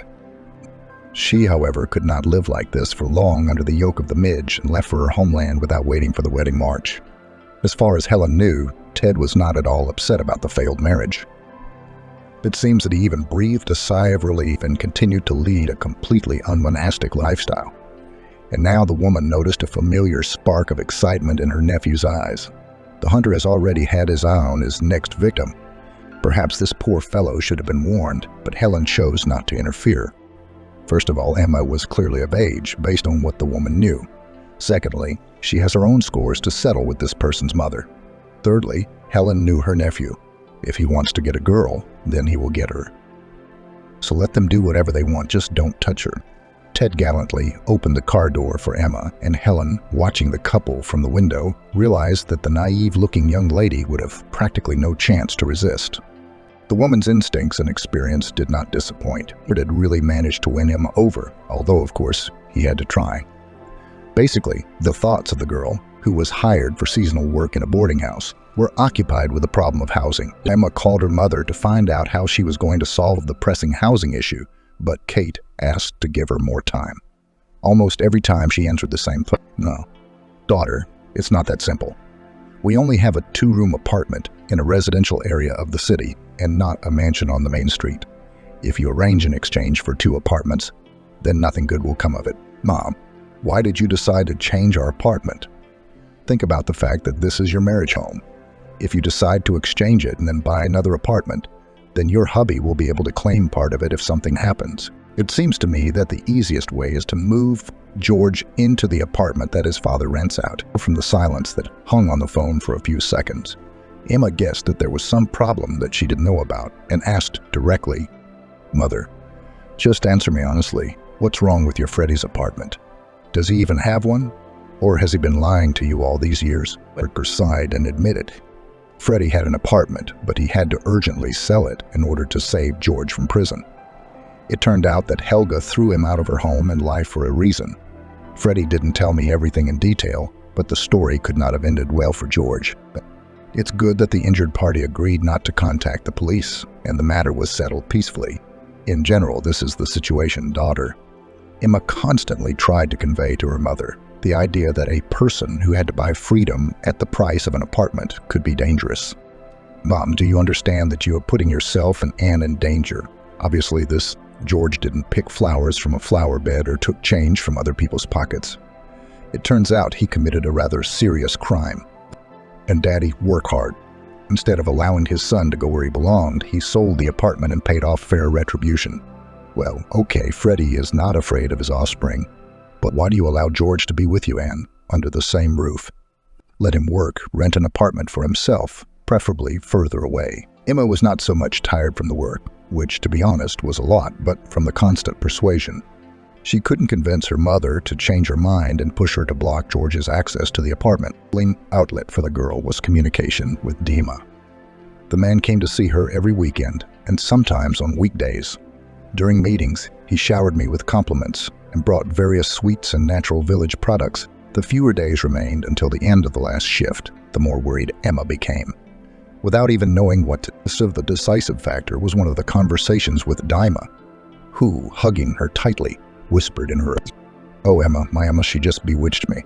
How will I live without you? I don't even know. Let's transfer to correspondence and move in with me. I will be lost without you. I will wither away. I understand that you are all so lofty," and Emma was silent, but she liked the idea of moving. She herself felt that Emma had fallen into this man who cared so much about her. Besides, if she accepts the invitation, she won't have to return to her mother's apartment and look at the disgusting faces of Freddie and his offspring. Of course, it will take longer to study in absentia, but it will be possible to live with Emma's loved one, even without formalizing the relationship. While the girl was thinking, Ted whispered, "Don't think so. I'm not just suggesting you come and live. I understand that this is probably important to you. Just a little before the wedding happens, you will come to me. That's all." Emma looked Ted in the eye to make sure he was serious. As if sensing a shadow of doubt, confirmed, "Yes, I propose to you to get married. You usually have to wait a month from the moment you submit your application until it is signed. But this means practically nothing. You will live as a wife." From the very first day Emma crossed the threshold of the house, she was spinning in a whirlpool of happy worries. The mother did not feel joy that her son brought Emma home as a bride, hearing laughter from Ted's room. Lemon frowned with disgust and quietly whispered, "They are having fun. If only they were ashamed of me." They decided to have the wedding on seemingly neutral territory, near which Emma spent the summer. The bride, who already knew that she had become pregnant by Emma Ted, did not want a large celebration and was glad that her future mother-in-law supported her. "Oh, but now it's no longer fashionable to gather the whole village." "Yes, and that's correct. The money that would be wasted on food and drink would be better spent on something useful. The car needs to be replaced, the roof needs to be patched, and you should buy a bed. That's not so squeaky. Mary couldn't resist mocking. As a result, Emma invited only her mother and Anne to sit in a modest cafe. Under no circumstances did she want to see Freddie and George at the table on a holiday. From the groom's side, only his mother came. Aunt Helen flatly refused to participate in the celebration. Both Ted, privy to the long history with Andrew, and the bride's mother understood why. Anne sat on her lap for almost the entire lunch. When, after modest gatherings, the bride's relatives and the newlyweds and their mother had to go in different directions, the girl even cried. Emma also began to cry. In general, she had difficulty controlling her emotions and nerves. After a month of living there, the restless Mary's nerves were stretched to the limit. The woman literally did not allow me to lie down and rest. All she had for Emma was to work in the garden and greenhouse, roll up jars with the harvest, cook and clean the house. Everything had to be done by the bride. He, of course, helped as much as possible. But Mary, noticing, for example, her son peeling onions for preparation, almost cursed him out of the kitchen. What did you come up with? Do women's work, go out and do men's? If life was not sweet for the unfortunate young woman in her mother's apartment, then here in general, she sometimes wanted to howl like a wolf. Mary stole almost everything. When Emma spoke about her pregnancy and that it was difficult for her to tolerate certain smells due to toxicosis, her mother-in-law went completely wild. Left alone with her daughter-in-law, Mary began to raise the young woman. Don't pretend in front of me. Why wasn't I pregnant? You know, they used to give birth in the field and nothing happened. They were all strong. Emma didn't have the strength to argue or prove anything. She almost constantly wanted to sleep. From a cheerful and active beauty, she turned into an amorphous creature with bags under her eyes. Emma understood that the pregnancy was not proceeding at all the way her mother went with Anne, and she was scared. She once complained to Ted. Irene from your paramedic midwife center told me that swelling is a variant of the norm. When I began to say that on the internet, it was advised to conduct an additional examination for such symptoms. She openly cursed me.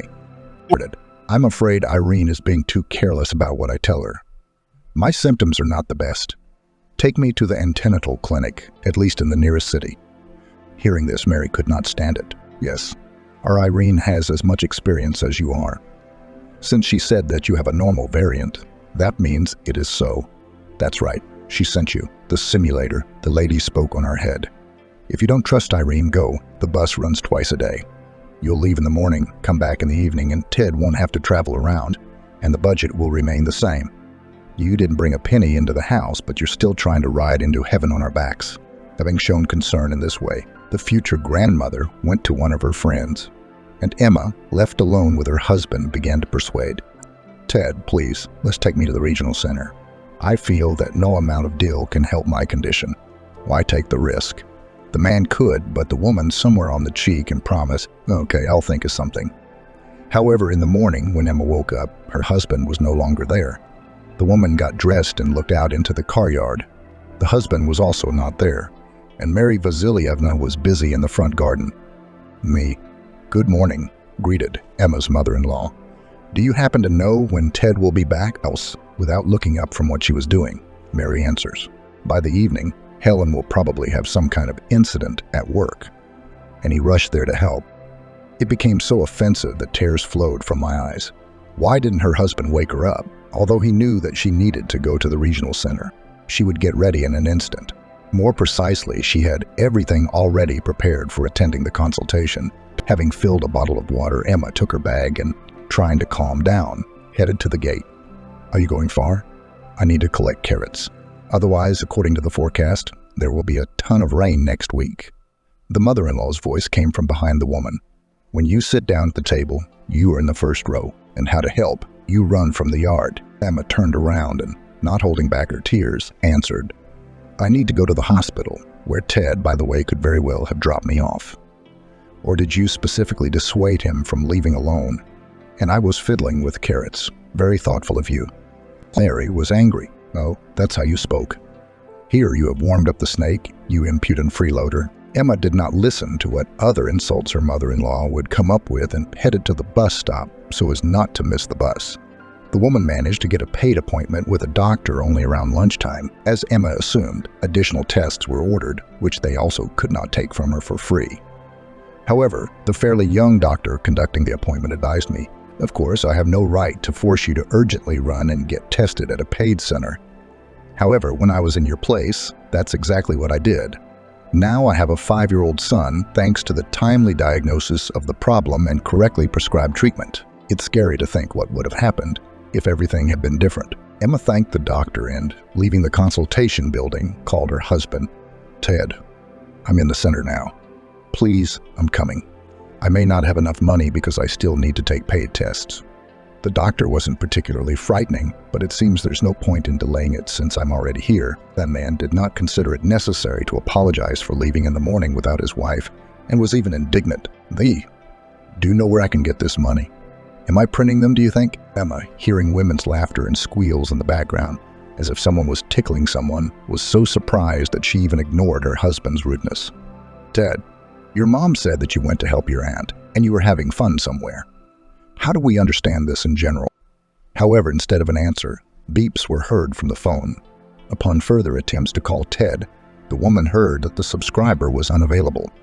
In the paid laboratory, a charming girl filling out documents asked if Emma had eaten, made a discount, and after drawing blood, she even poured hot tea and offered cookies. Emma, embarrassed, asked how much tea and cookies would cost, and the girl laughed merrily. What are you talking about? Everything is free. There are vases of more candy. True, they are tiny but very tasty. Take it, don't be shy. Emma modestly took a few things, and having learned that the next day the results would already be sent to the specified email, thanked Emma's girl, who showed much more concern for her than her mother-in-law and husband. As soon as the woman came out into the air, Ted calls. No, tell me where to go. I am free. Emma gave the address, and soon she was driving with her husband towards his village. The tired woman did not want to cause a scandal, and as a gesture of goodwill, she offered him some candy. Try me now in the laboratory, the girl from the reception treated me. The man, who was expecting a showdown, realized that the threat of a quarrel had passed and ate the sweet with pleasure. But Mary, as soon as Ted and Emma crossed the threshold of the house, began to throw thunder and lightning. Son, this is just a disgrace. Okay, you left to help Helen. It's a holy thing to never abandon a relative in trouble, but after you, this one also drove off to an unknown destination. Emma indignantly tried to defend herself. Actually, I told you and Ted that I was going to the regional hospital. By the way, I care about your grandson's health. The doctor said that tests need to be done and that swelling like mine is not normal. And the elderly woman chuckles. These doctors just want to extract more money from simpletons. And in general, it is still unknown whose child you are carrying. I probably slept with half the boarding house staff. And you want to send it to Ted. Do you think your mother pulled off such a trick? And everything will go smoothly for you. Ted, get her out of my sight and immediately. Since you found her under the fence, let her go there. That's the place for your woman to walk. You will still find a good woman. And the sooner you remove this from your life, the better. Look, Andrew got confused with her mother. So what's the result? He lies quietly in the graveyard while Jane sheds tears. She is too soft and was unable to immediately return her son to her side. So I was left alone without support in my old age. I don't wish such a fate for you or myself. Emma's eyes darkened at such words from her mother-in-law, trying not to faint to the delight of her mother-in-law's gloating. The woman, slowly, leaning on the wall, began to move towards the bedroom. There were no tears, just pure fear caused by an unusual sensation. Her stomach was twisting somehow strangely, but Emma, with her feminine instinct, understood that it was not from hunger. Carefully, trying not to make sudden movements, she began to fold her. A few minutes later, Ted came into the room and began to persuade. Emma, why are you freaking out? Just think, Mom got excited. She doesn't really think so. Mom herself is now sitting in the kitchen, worried, drinking drops from her heart. Emma raised her head and looked at her husband. That's it, Ted. I've had enough of this family life. You know, when I had to run away from my home, I firmly promised myself that I would never tolerate insults. But for some reason, until today, I have repeatedly broken my vow. But that's not even the worst thing. I am terribly offended that you can never say a word in my defense. I should not have believed that I could become happy. As soon as Emma said these words, another painful spasm ran through her. In a dull voice, the woman ordered to get dressed. I feel bad, take me to the hospital. Mary, who, as it turned out, was not sitting in the kitchen but was eavesdropping on the couple's conversation, butted at me. "Why are you pushing my son around? He has just arrived and must take you somewhere again. I won't let you in. By God, I won't let you in." Emma, realizing that arguing with her mother-in-law could be fatal, was already dialing the emergency number to call an ambulance. The 45 minutes while the doctors were driving became the longest in the woman's life. Sometimes the pain would go away for a while, and then she would continue to pack her things.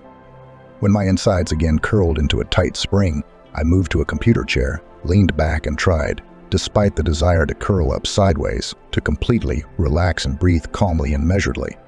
Ted defied his mother and volunteered to accompany his wife to the hospital. Mary only managed to insist that her son ride not in his own car, but in an ambulance, waking up after anesthesia.